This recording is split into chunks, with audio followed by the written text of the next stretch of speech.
Civil wrong ஏற்பட்டுருச்சு, அதுக்கு legal damage another பர்சனுக்கு நடக்கும்போது அதை எப்படி அவர் வந்து மானிட்டரியா காம்பன்சேஷன் கிளைம் பண்ணலான்றது தான் இந்த லா ஆஃப் தாட்ஸ். இது வந்து பேசிக்.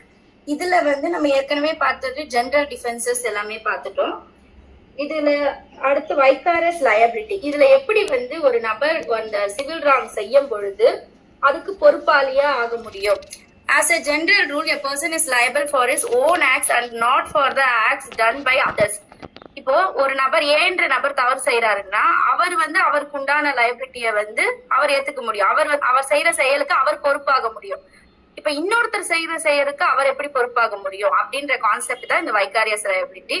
But on the principles of social security and justice some exceptions have been craved out of the general rule. One of such exception is the concept of vicarious liability. According to Pollack என்ற அவர் என்ன சொல்லிருக்காருன்னா, I am responsible for the wrongful acts of my servant or agent because of he does my act and therefore it my duty to see that he must do my act keeping in view the security of others. For example, எப்படி இன்னொருத்தர் செய்யற செயலுக்கு நம்ம பொறுப்பு ஆகும் அப்படின்னா principal and agent. Principal and ஏஜென்ட்னா இப்போ ஒருத்தர் வந்து பிரின்சிபல் ஒருத்தர் சொல்றாரு, அவருக்கு கீழே வேலை பார்க்கிறவர் வந்து அவர் சொல்றதை செய்யறாரு அப்படின்ற பட்சத்துல ஆட்டோமேட்டிக்கா ஏஜென்டால நடக்கக்கூடிய தவறுக்கு வந்து பிரின்சிபல் வந்து பொறுப்பாவாரு. அங்க வந்து பிரின்சிபல் வந்து ஏஜென்ட் தான் செஞ்சாரு அதனால அவர் தான் பொறுப்பு அப்படின்னு சொல்ல முடியாது. அந்த இடத்துல வந்து பிரின்சிபல் தான் லயபிள் ஆவார். அதே மாதிரி வந்து அடுத்து வந்து பார்ட்னர். இப்போ ஒரு பார்ட்னர் செய்யக்கூடிய தவறை வந்து எல்லா பார்ட்னருமே கவர் ஆவாங்க. ஒரு பார்ட்னர்ஷிப் ஃபர்ம் ஒரு தவறு நடந்துருச்சு அப்படின்னா அந்த இடத்துல எல்லா பார்ட்னருமே தான் லயபிள். தவிர அந்த பார்ட்னர் தான் செஞ்சாரு அதனால நாங்கெல்லாம் லயபிள் கிடையாது அப்படின்னு சொல்ல முடியாது. அடுத்து மாஸ்டர் அண்ட் சர்வெண்ட். இது வந்து ஒரு முக்கியமான பிளே வந்து இங்க பிளே பண்ணுது. மாஸ்டர் அண்ட் சர்வெண்ட்ன்றப்போ என்னன்னா எம்ப்ளாயர் எம்ப்ளாயி. இப்போ ஒரு ஓனர் இருக்காரு, அவருக்கு கீழே வேலை பாக்குறாங்க. அந்த கீழே வேலை பார்க்கும்போது அவர் வந்து சர்வன்ட் செய்யற செயலுக்கு, அதாவது ஒரு சிவில் ராங் வேலை நிமித்தமா ஏற்படும் போது ஆட்டோமேட்டிக்கா மாஸ்டர் வந்து கவர் ஆவார். இதுல வந்து ரெண்டு டாக்டரின் வந்து இப்ப நம்ம புக்ல இந்த டிஸ்பிளேல பாக்குற இதுல ரெண்டு மேக்ஸிம் வருது. குவாஃபாசிட் பெரா ஆலியம் ஃபாசிட் பெர்சி. இதுல என்னன்னா vicarious liability is based on maxim that is he who does an act through another is deemed in law to do it himself. அதாவது இவர் மாஸ்டர்ன்றவர் ஒரு செயலை வந்து சர்வெண்ட்டுக்கு இந்த செயலை செய்யுங்க அப்படின்னு டெலிகேட் பண்றாரு ஒர்க்க. அந்த ஒர்க்க மாஸ்டர் சொன்னபடி அவர் செய்யறாரு. அதுல வந்து சிவில் ராங் ஃபார்ம் ஆகுது அப்படின்ற பட்சத்துல மாஸ்டர் தான் பொறுப்பு. ஏன்னா அவர் சொன்னதுனாலதான் அந்த சர்வெண்ட் செய்யறாரு. அவர் சொல்லவே இல்லைன்னா அந்த செயல் அங்க நடந்திருக்காதுன்ற பட்சம். When an act is authorized by the principal and is done by the agent, both are liable. The liable is joint and several. அதே மாதிரி the liability of the master arises even when the servant acts against the express instruction of the master. இப்போ master நான் வந்து இந்த வேலையை செய்யதான் சொன்னேன் ஆனா இப்படி செய்ய சொல்லல அப்படின்னு மாஸ்டர் வந்து ஒரு டிஃபென்ஸ் எடுக்கிறாரு அப்படின்னா அது கவர் ஆகுமான்னு கேட்டா அதுவும் கவர் ஆகாது. மாஸ்டர் தான் லயபிள். ஏன் அப்படின்னா இதுல எக்ஸ்பிரஸ் இன்ஸ்ட்ரக்ஷன் இம்ப்ளைட் இன்ஸ்ட்ரக்ஷன் இதை நம்ம கான்ட்ராக்ட்ல பார்த்துருக்கோம். எக்ஸ்பிரஸ் இன்ஸ்ட்ரக்ஷன்னா ரைட்டிங்லயோ இல்ல ஸ்பீச்லயோ வர்றதுதான் எக்ஸ்பிரஸ் இன்ஸ்ட்ரக்ஷன். இம்ப்ளைடுனா த்ரூ ஆக்ஷன்ஸ். அதாவது இவர் எக்ஸ்பிரஸா இப்போ ரைட்டிங்ல கொடுக்கறதோ இல்ல இந்த செயலை செய்யுங்கன்னு வாய்மொழியா சொல்றதோ எக்ஸ்பிரஸ் இன்ஸ்ட்ரக்ஷன். இம்ப்ளைட் இன்ஸ்ட்ரக்ஷன்னா ஆக்ஷன்ஸ் மூலமா கவர் ஆகுறது இம்ப்ளைட் இன்ஸ்ட்ரக்ஷன்ஸ். இதுல வந்து மாஸ்டர் வந்து நான் இந்த ஆக்ஷன்ல சொன்னேன் அந்த ஆக்ஷன்ல சொன்னேன் அப்படின்னு எதையுமே அவர் வந்து டிஃபென்ஸா எடுக்க முடியாது. ஏன்னா ஒரு வேலை சொல்லிட்டாரு, அந்த வேலை நிமித்தமா அங்க ஒரு சிவில் ராங் கிரியேட் ஆகும் போது ஆட்டோமேட்டிக்கா வந்து மாஸ்டர் வந்து லயபிலிட்டி ஆயிடுவார். அடுத்து respondent. Master will be liable for the thought of his servant only if the following condition are satisfied. The wrong should be committed by a person working in the capacity of a servant. அந்த thought should have been committed by such person in the course of employment. இப்போ இந்த master servant செய்யற தப்புக்கெல்லாம் மாஸ்டர்ன்னு சொல்லிட்டு நம்ம சொல்லிட்டோம். அப்போ யார் வந்து வருவாங்க அப்படின்னா சர்வெண்ட்ன்ற கெப்பாசிட்டியில இருக்கிறவங்க செய்யற தப்புக்கு தான் மாஸ்டர் வருவார். அதே மாதிரி course of employment course of எம்ப்ளாய்மெண்ட்னு பாக்குறப்போ வேலை நிமித்தமா நடந்திருக்கணும். அந்த தவறுன்றது வந்து வேலை நிமித்தமா நடந்திருக்கும் பட்சத்துல மாஸ்டர் வந்து பொறுப்பாவார்.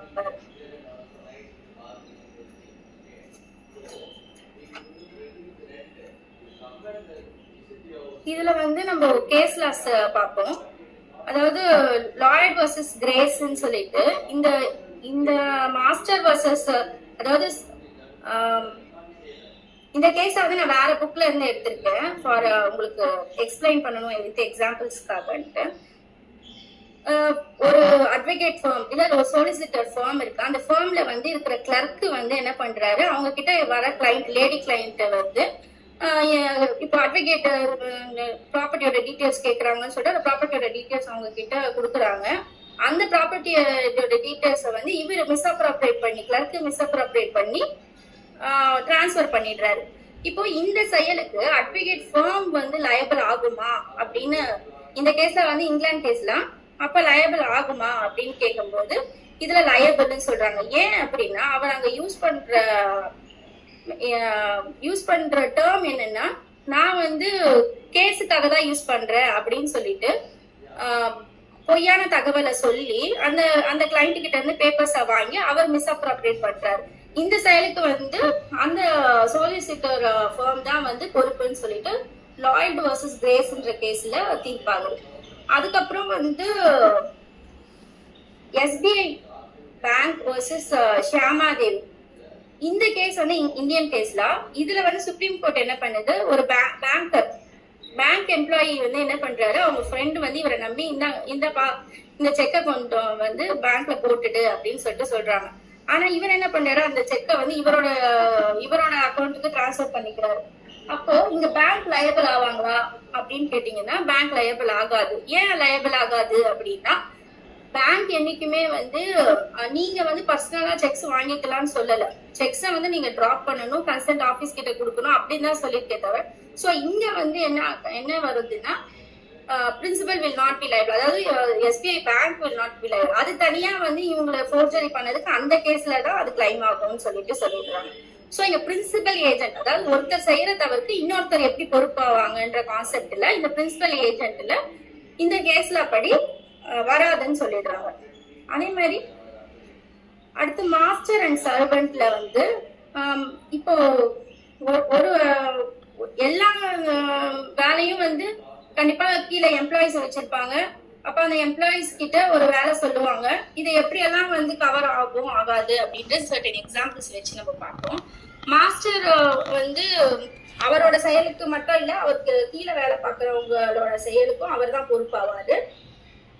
இப்போ மாஸ்டர் வந்து நான் இப்படி சொல்லல, நான் இந்த செயலை வந்து செய்யின்னு சொன்னேன், நான் இப்படி செய்யணும் அப்படி செய்யணும் எந்த இன்ஸ்ட்ரக்ஷன் கொடுக்கல, அதனால நான் லயபிள் ஆக முடியாது அப்படின்னு சொன்னாருன்னா அப்படியும் டிஃபென்ஸ் எடுக்க முடியாது. ஏன் அப்படின்னா அவர் கோர்ஸ் த எம்ப்ளாய்மெண்ட், அதாவது அவர் அந்த எம்ப்ளாய்மெண்ட்ல இருக்கும் போதுதான் அந்த தவறு செய்யறாரு. ஸோ ஆட்டோமேட்டிக்கா வந்து டியூ கோர்ஸ் ஆஃப் த எம்ப்ளாய்மெண்ட்ல செய்யறதுனால மாஸ்டர் ஹேவ் டு ரெஸ்பான்சிபிள், அதாவது அவர் தான் அந்த பொறுப்புக்கு வந்து அந்த செயலுக்கு வந்து பொறுப்பாவார். இதுல வந்து சில இந்த மாதிரி ஒருத்தர் செயலுக்கு எப்படி இன்னொருத்தவங்க பொறுப்பாவாங்கன்றத வந்து நம்ம இன்னொரு மேக்ஸிம் கீழே இருக்கிற எக்ஸாம்பிள்ஸ்ல பார்க்கலாம். The maxim respondent superior means lets the principal be held responsible. It is the reasonable that the master should pay damages because he can pay. இதுல ஏன் வந்து ஒருத்தர் செயலுக்கு இன்னொருத்தர் பே பண்ணும், ஏன் வந்து லேபர் ஏன் பே பண்ண சொல்ல மாட்டாங்க அப்படின்னா, மாஸ்டர் வந்து பே பண்ண முடியும், அதை காம்பன்சேட் பண்ண முடியும். அந்த ஒரு கெப்பாசிட்டியை பேஸ் பண்ணி கொடுக்கறதுனால இந்த மேக்சிமம், அதாவது என்ன சொல்றாங்கன்னா பிரின்சிபல் தான் லயபிள் அப்படின்ற கான்செப்டை கொண்டு வராங்க. இப்போ ஒரு காம்பன்சேஷன் கேக்குறேன் மேடம். இப்ப நான் மாஸ்டர், என் கீழே ஒரு சர்வெண்ட் ஒரு பையன் ஒர்க் பண்றான், ஏதோ அவன் வந்து இன்னொரு யாருக்கோ டெரகேட்டரி மெசேஜ் எல்லாம் அனுப்புறான் என் ஆபீஸ்ல உட்காந்து, அதுக்கு நான் பொறுப்பா வேணாம் மேடம்? நீங்க உங்க ஆபீஸ்ல உட்காந்து உங்களுடைய ஒர்க்கிங் வெப்சைட்ல இருந்து பண்றாரு, இல்ல உங்களோட ஆபீஸ் வெப்சைட்ல இருந்து பண்றாருன்னாதான் நீங்க லயபிள் ஆவீங்களே தவிர அவர் பர்சனலா அவரோட பர்சனல் நம்பர்ல இருந்து பண்றப்போ நீங்க வர மாட்டீங்க.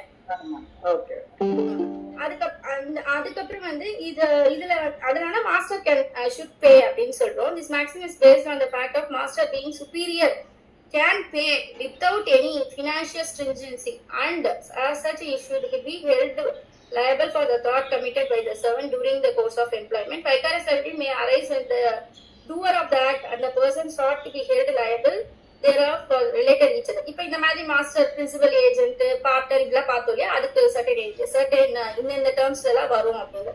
Master and servant, owner and independent contractor, principal and agent, company and its director, firm and its partner, guardian and its ward. இப்போ நம்ம இந்த மேல பார்த்தோம் இல்லையா, அந்த master servant, Guardian and ward. Okay. அதுக்கப்புறம் என்னன்னா இந்த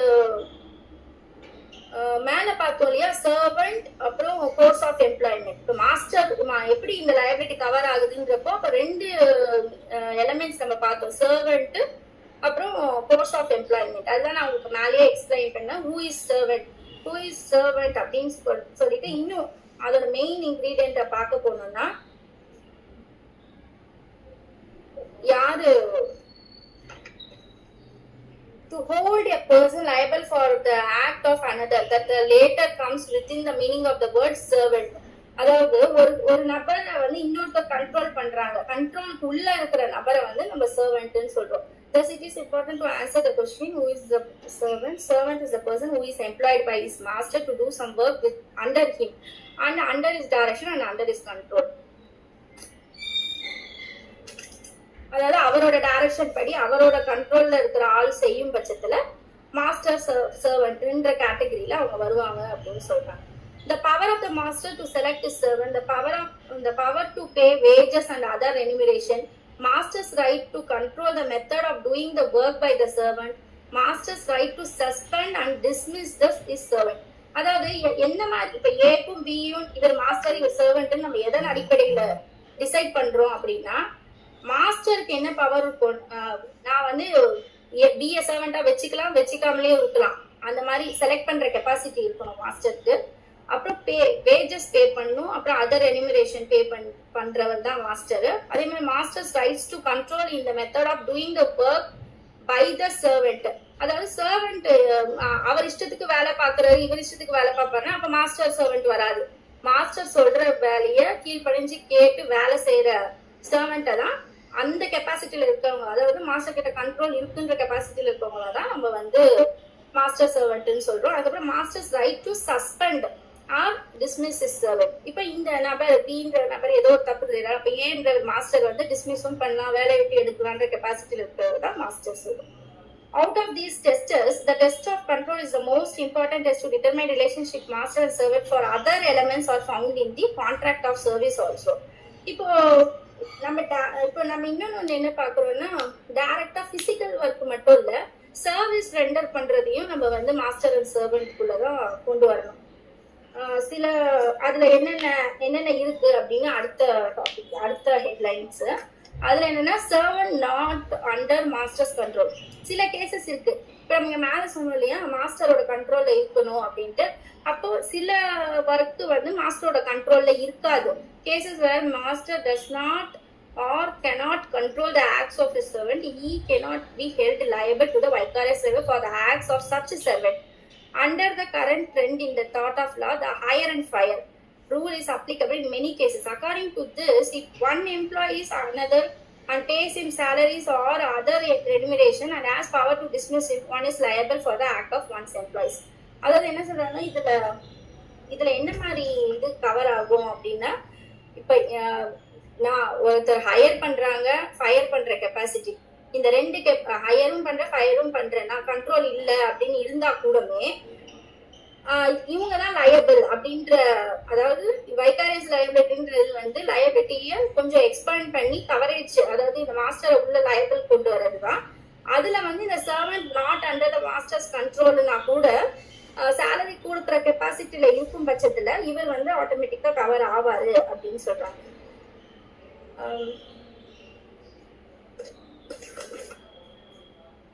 அடுத்து வந்து masters liability for the servants fraud. It is settled and undisputed principles of the law of thought that the master is answerable for every such wrong of his servant as is committed in course of his service. So no express command or privity of the matter to be proved, and the wrongful act may not be the master's benefit. Accordingly, when the servant, when in the course of performance of the duty, as such commits fraud, the master would be liable for the same. servant-ஓட ஃப்ராடுக்கு இந்த course of employment, அதாவது இந்த இப்போ master வந்து ஒரு service render பண்ண, ஏதோ ஒரு service render பண்ற ஒரு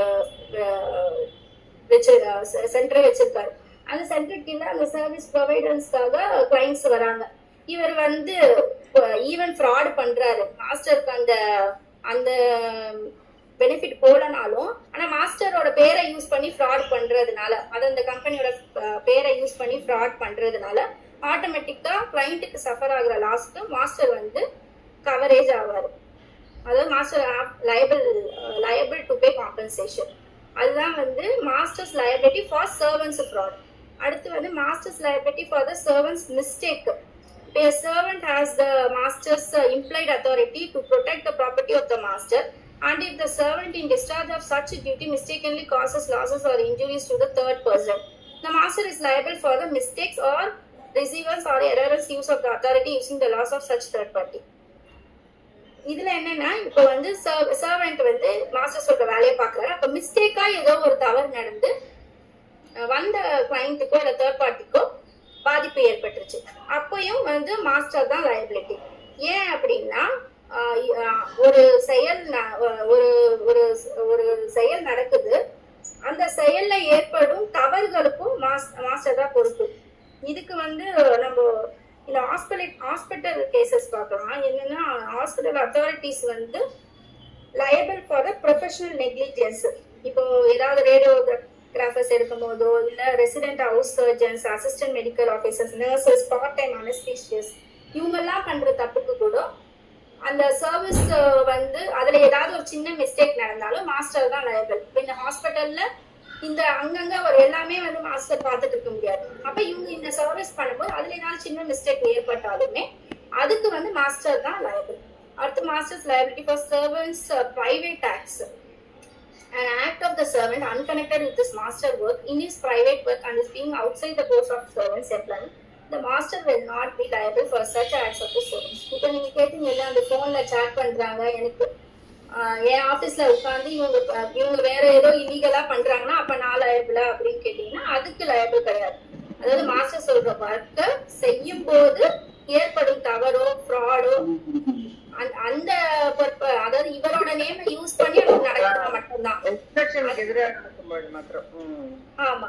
அப்ப இங்க வந்து பிரைவேட் ஆக்டுக்கு, இப்போ இவரு இந்த மேல பார்த்த பேங்க் கேஸா கூட இருக்கலாம். அதுல வந்து அவரு பேங்க்ன்ற பேரை சொல்லிட்டு, ஆனா அவரோட அக்கௌண்ட்ல காசு போட்டுக்கிட்டதுக்கு பேங்க் பொறுப்பாக முடியாது. அது மாதிரி அந்த பிரைவேட் ஆக்ட்ஸ்க்கு வந்து இவர் வந்து லயபிள் ஆக முடியாது.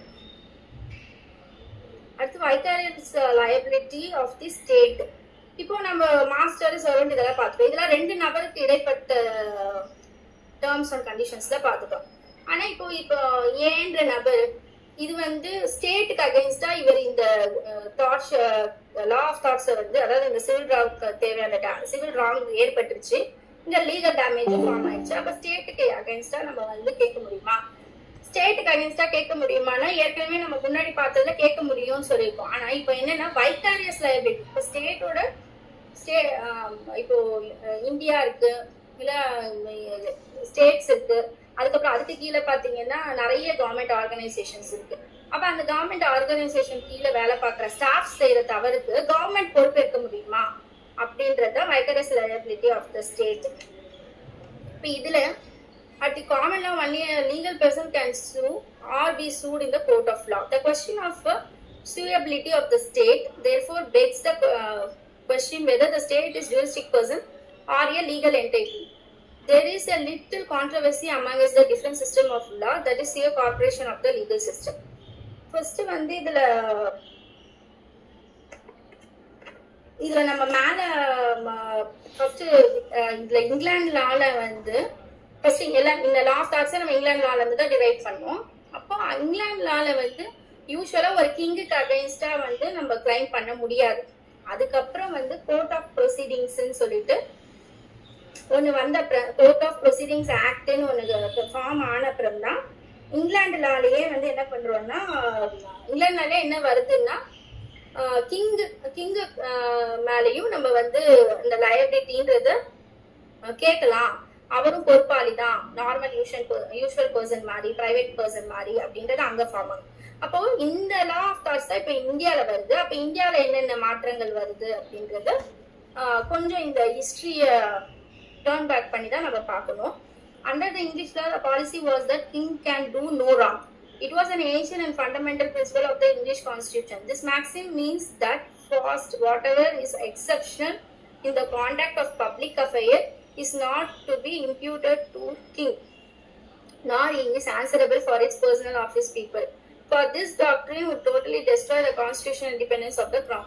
Secondly, that he prerogative of the crown extends not do any injury. Another reason for the doctrine of immunity was that it was regarded as a attribute of sovereignty, that a state could not be sued in its courts without its consent. He is not liable to be sued civilly criminally for the supposed wrong that which the sovereign does personally. The presumes will not be wrong. அதாவது king தவறே செய்ய மாட்டார், so அவர் மேல கிளைமே பண்ண முடியாதுன்றதா first இருந்த concept. that which the sovereign does by command to his servants cannot be wrong in the sovereign. அதாவது இப்ப இங்க வைக்கரேஸ் லைபிலிட்டி ஏன் பண்றோம், கிங் பண்ண தவறுக்கு கேட்கல, கிங்குக்கு கீழே இருக்கிற சர்வன்ஸ் பண்ற தவறுக்கு கிங் பொறுப்பாளியா ஆவாரான்றது தான்.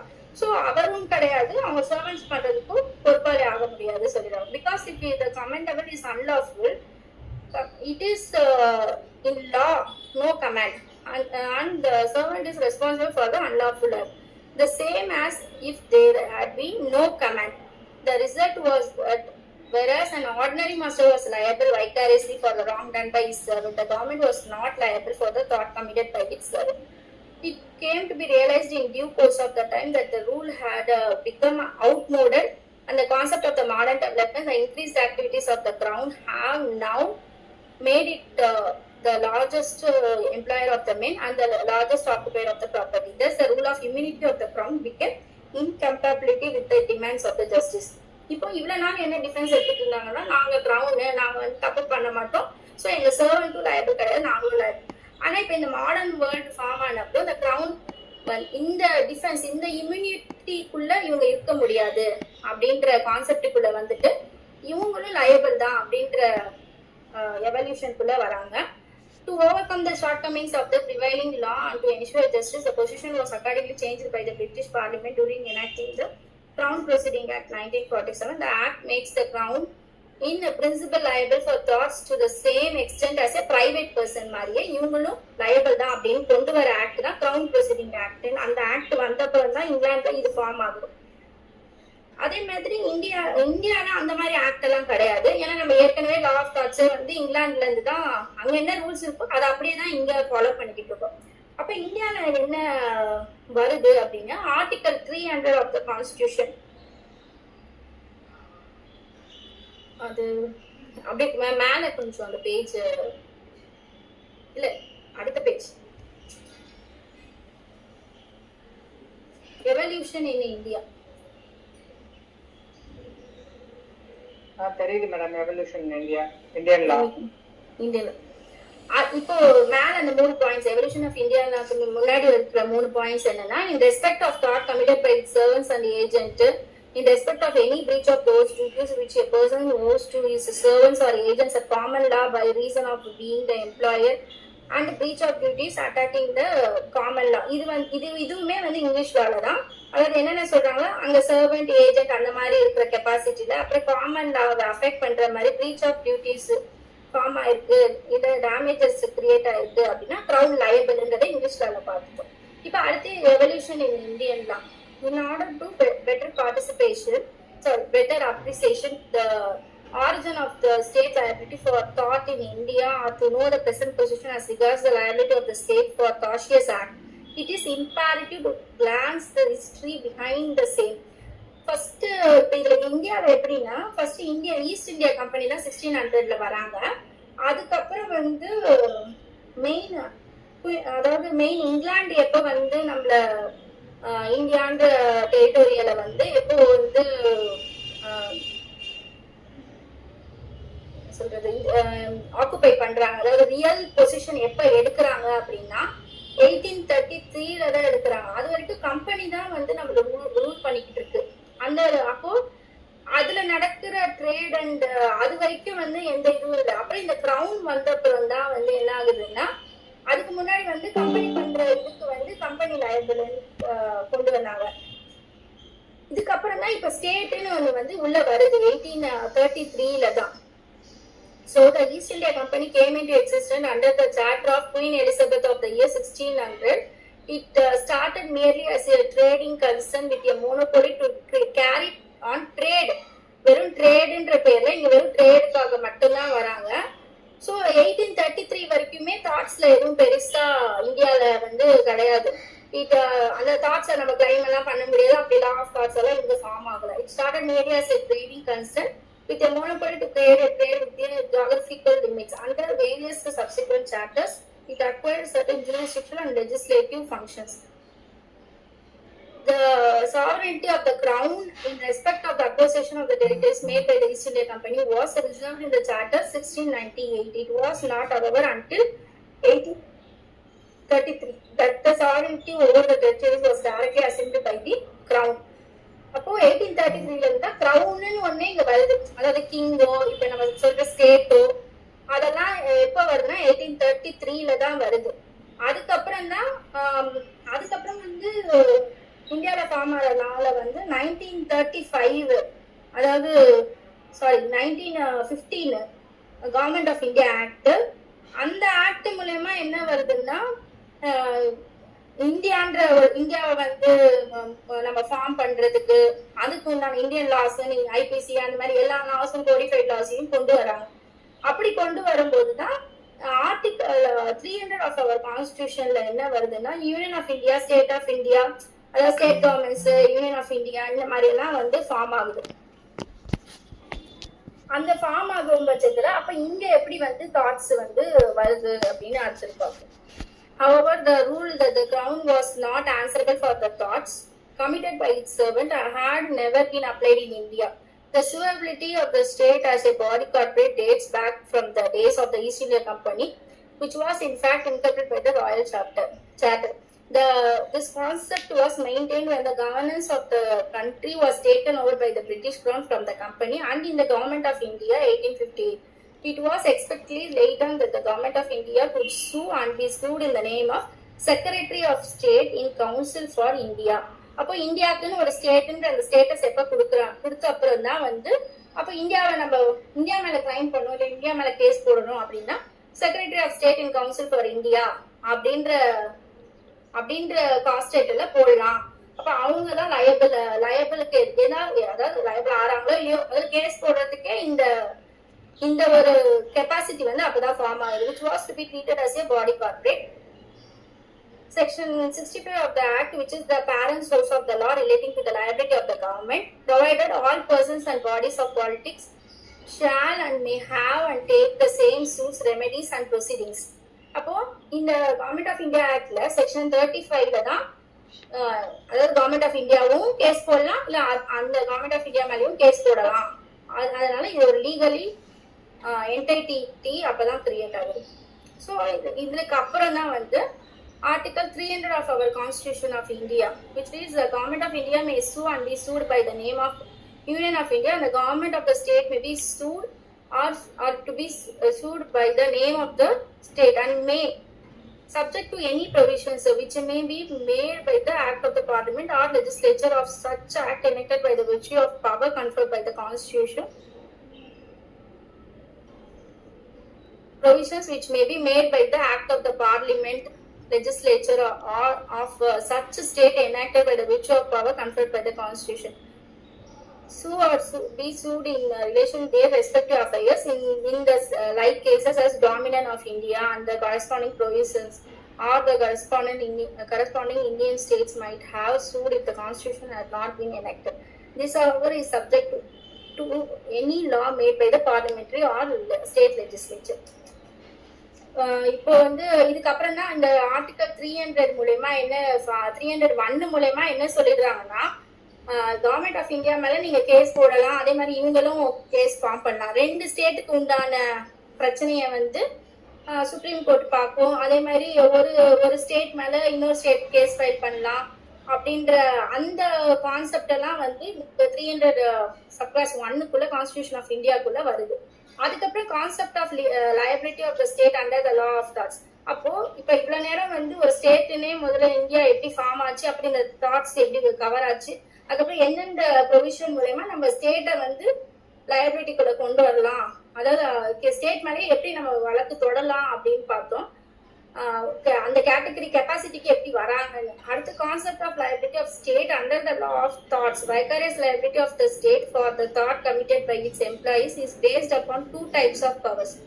இப்போ ஸ்டேட் வந்து வழக்கு தொடலான்னு வந்துருச்சு. இப்போ அடுத்து வைகாரியஸ் லயபிலிட்டிக்குள்ள வரும்போது இந்த மாஸ்டர் சர்வன்ட் கெப்பாசிட்டியில வரும்போது சாவரியன் பவர் அண்ட் நான் சாவரியன் பவர்ஸ் அப்படின்ற அந்த 2 டைப்ஸ்க்குள்ள வந்து நம்ம பார்க்கும்போதுதான் எந்தெந்த மாதிரியான சுச்சுவேஷன்ஸ்ல வந்து இவங்களை நம்ம வழக்குக்குள்ள கொண்டு வர முடியும், கொண்டு வர முடியாது அப்படின்ற கான்செப்டுக்குள்ள போறோம். The person commits a thought or wrongful act while performing the sovereign act, the state will not be held vicariously liable for the act of its employee to whom such power was delegated. Here the term state means both union and state. If நம்ம state ன்னு சொல்றோம், stateனா both union and state government. That's an act done by exercise of sovereign power in relation to another state or subjects of another state is an act of the state and that cannot be questioned by courts. The essentials of the act of the state are the representative of the state does the act. The act is injurious to some other state or its subject and the act may be either previously sanctioned or subsequently ratified by the state. அதாவது இப்போ ஒரு act of the state ஒரு செயல், இப்போ state ஒரு செயலை செஞ்சிருச்சு அப்படின்னு நம்ம எதை வச்சு சொல்லுவோம்னா, இந்த ஸ்டேட் ஒரு செயலை செய்யும் போது அந்த செயல் மூலயமா இன்னொரு ஸ்டேட்ல இருக்கிற பர்சன்ஸ்க்கு இன்ஜுரிஸ் ஃபார்ம் ஆயிருக்கோ, இல்ல அந்த இங்க நடக்கிற ஒரு ஆக்ட் மூலயமா அனதர் ஸ்டேட்ல ஏதாவது ஒரு பாதிப்புனா அப்ப அந்த ஸ்டேட் வந்து இந்த ஸ்டேட் மேல கிளைம் பண்ணலாம், கேசஸ் ஃபைல் பண்ணலாம் அப்படின்ற கெப்பாசிட்டி வந்து ஃபார்ம் ஆகுது. The state cannot be sued for any claims while the person is acting within the sovereign capacity. Example, if due to noisy railway line a person has loss in his business, he cannot sue and recovery for the loss from railway authority as they are acting in sovereign capacity.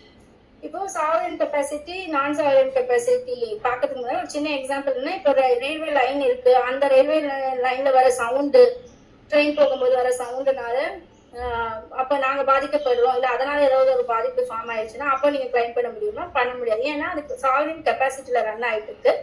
அந்த train போகும்போது அந்த sound கண்டிப்பா வரும்ன்ற பட்சத்துல அந்த இடத்துல நம்ம legal damage form ஆயிடுச்சோ இல்ல civil wrong claim பண்ணலாம்னா முடியாது. But if a person commits a thought or wrongful act while performing non-sovereign act, the state will be vicariously liable for such act of its employee to whom such power was delegated. இப்போ அடுத்தது என்னன்னா, இப்போ ஒரு அதே state ஒரு செயலை செய்யும் போது அங்க நான் சாவரன் கெப்பாசிட்டில இல்லாத செயல், அதாவது நான் சாவரன் கெப்பாசிட்டில இல்லாத செயலை இந்த ஸ்டேட்டோட எம்ப்ளாயிஸ் செய்யும் பட்சத்துல வைகாரியஸ் லயபிலிட்டில ஸ்டேட் வந்து டேமேஜஸ் ப்ரொவைட் பண்ணி தான் ஆகணும் அப்படின்னு சொல்றோம்.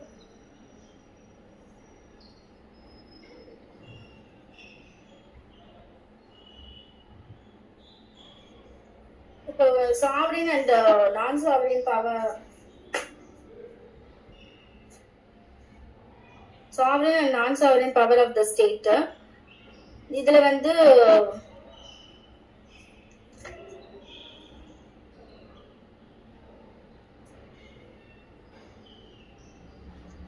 இதுல எக்ஸாம்பிள் எப்படி சாவரின் ஆக்ட் நான் சாவரின் ஆக்ட்னு பார்க்கலாம்னா, ஸ்டேட் ஆஃப் பி, அதாவது PUDR versus state of Bihar.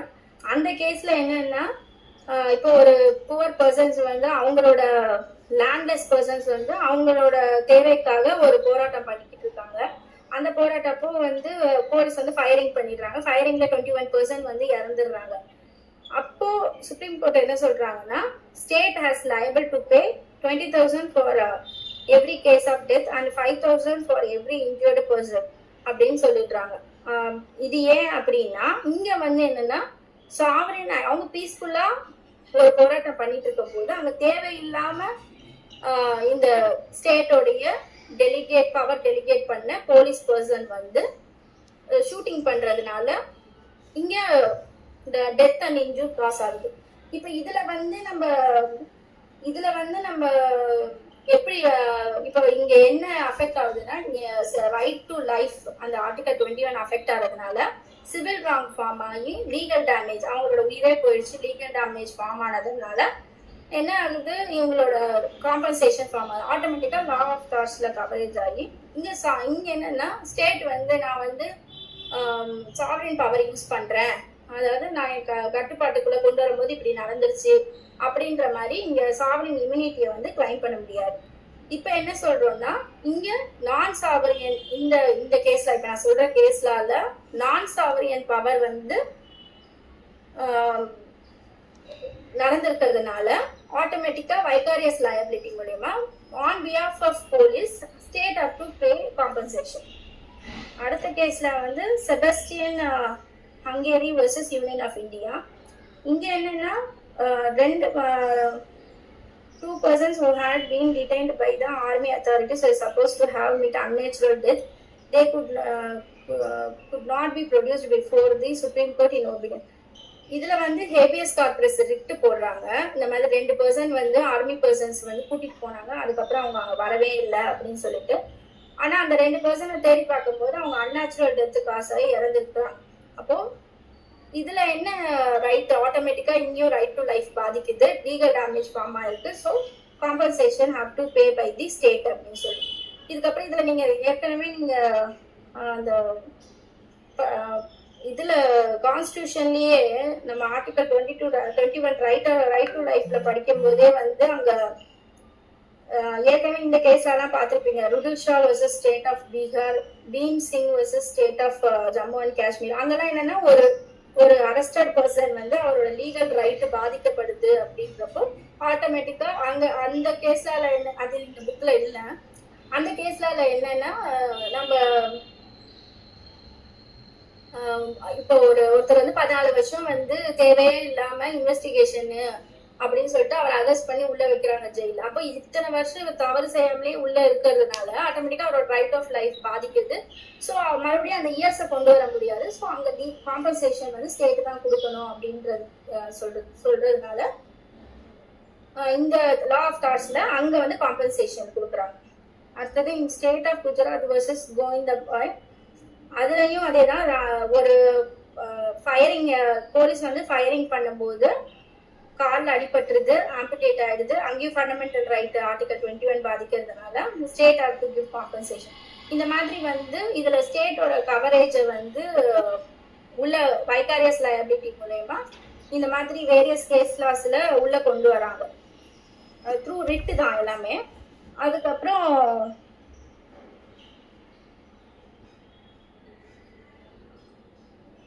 இப்ப இந்த நாகேந்திர ராவ் இந்த கேஸ்ல இருக்கிறதுல என்னன்னா, இந்த Nagendra Rao and company versus state of Andhra Pradesh. இதுல வந்து எப்படி வந்து இந்த சாவரின் அன்சாவரின் பவரை வந்து நம்ம பிரிக்கிறது, இப்ப நம்மளுக்கே வந்து குழப்பமா இருக்கு. இந்த சாவரின் சொல்றாங்க, அப்புறம் நான் சாவரியன் சொல்றாங்க. அப்போ எப்படி உங்களை நான் சாவரின் ஆக்ட் இது அப்படின்னு நம்ம வந்து டிஃபரன்ஷியேட் பண்றது அப்படின்றத இந்த கேஸ்ல அதை சொல்லியிருக்காங்க.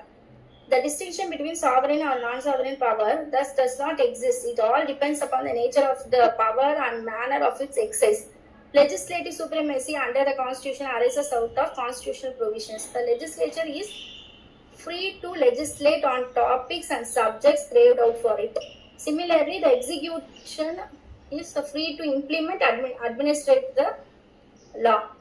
The power administrative the law.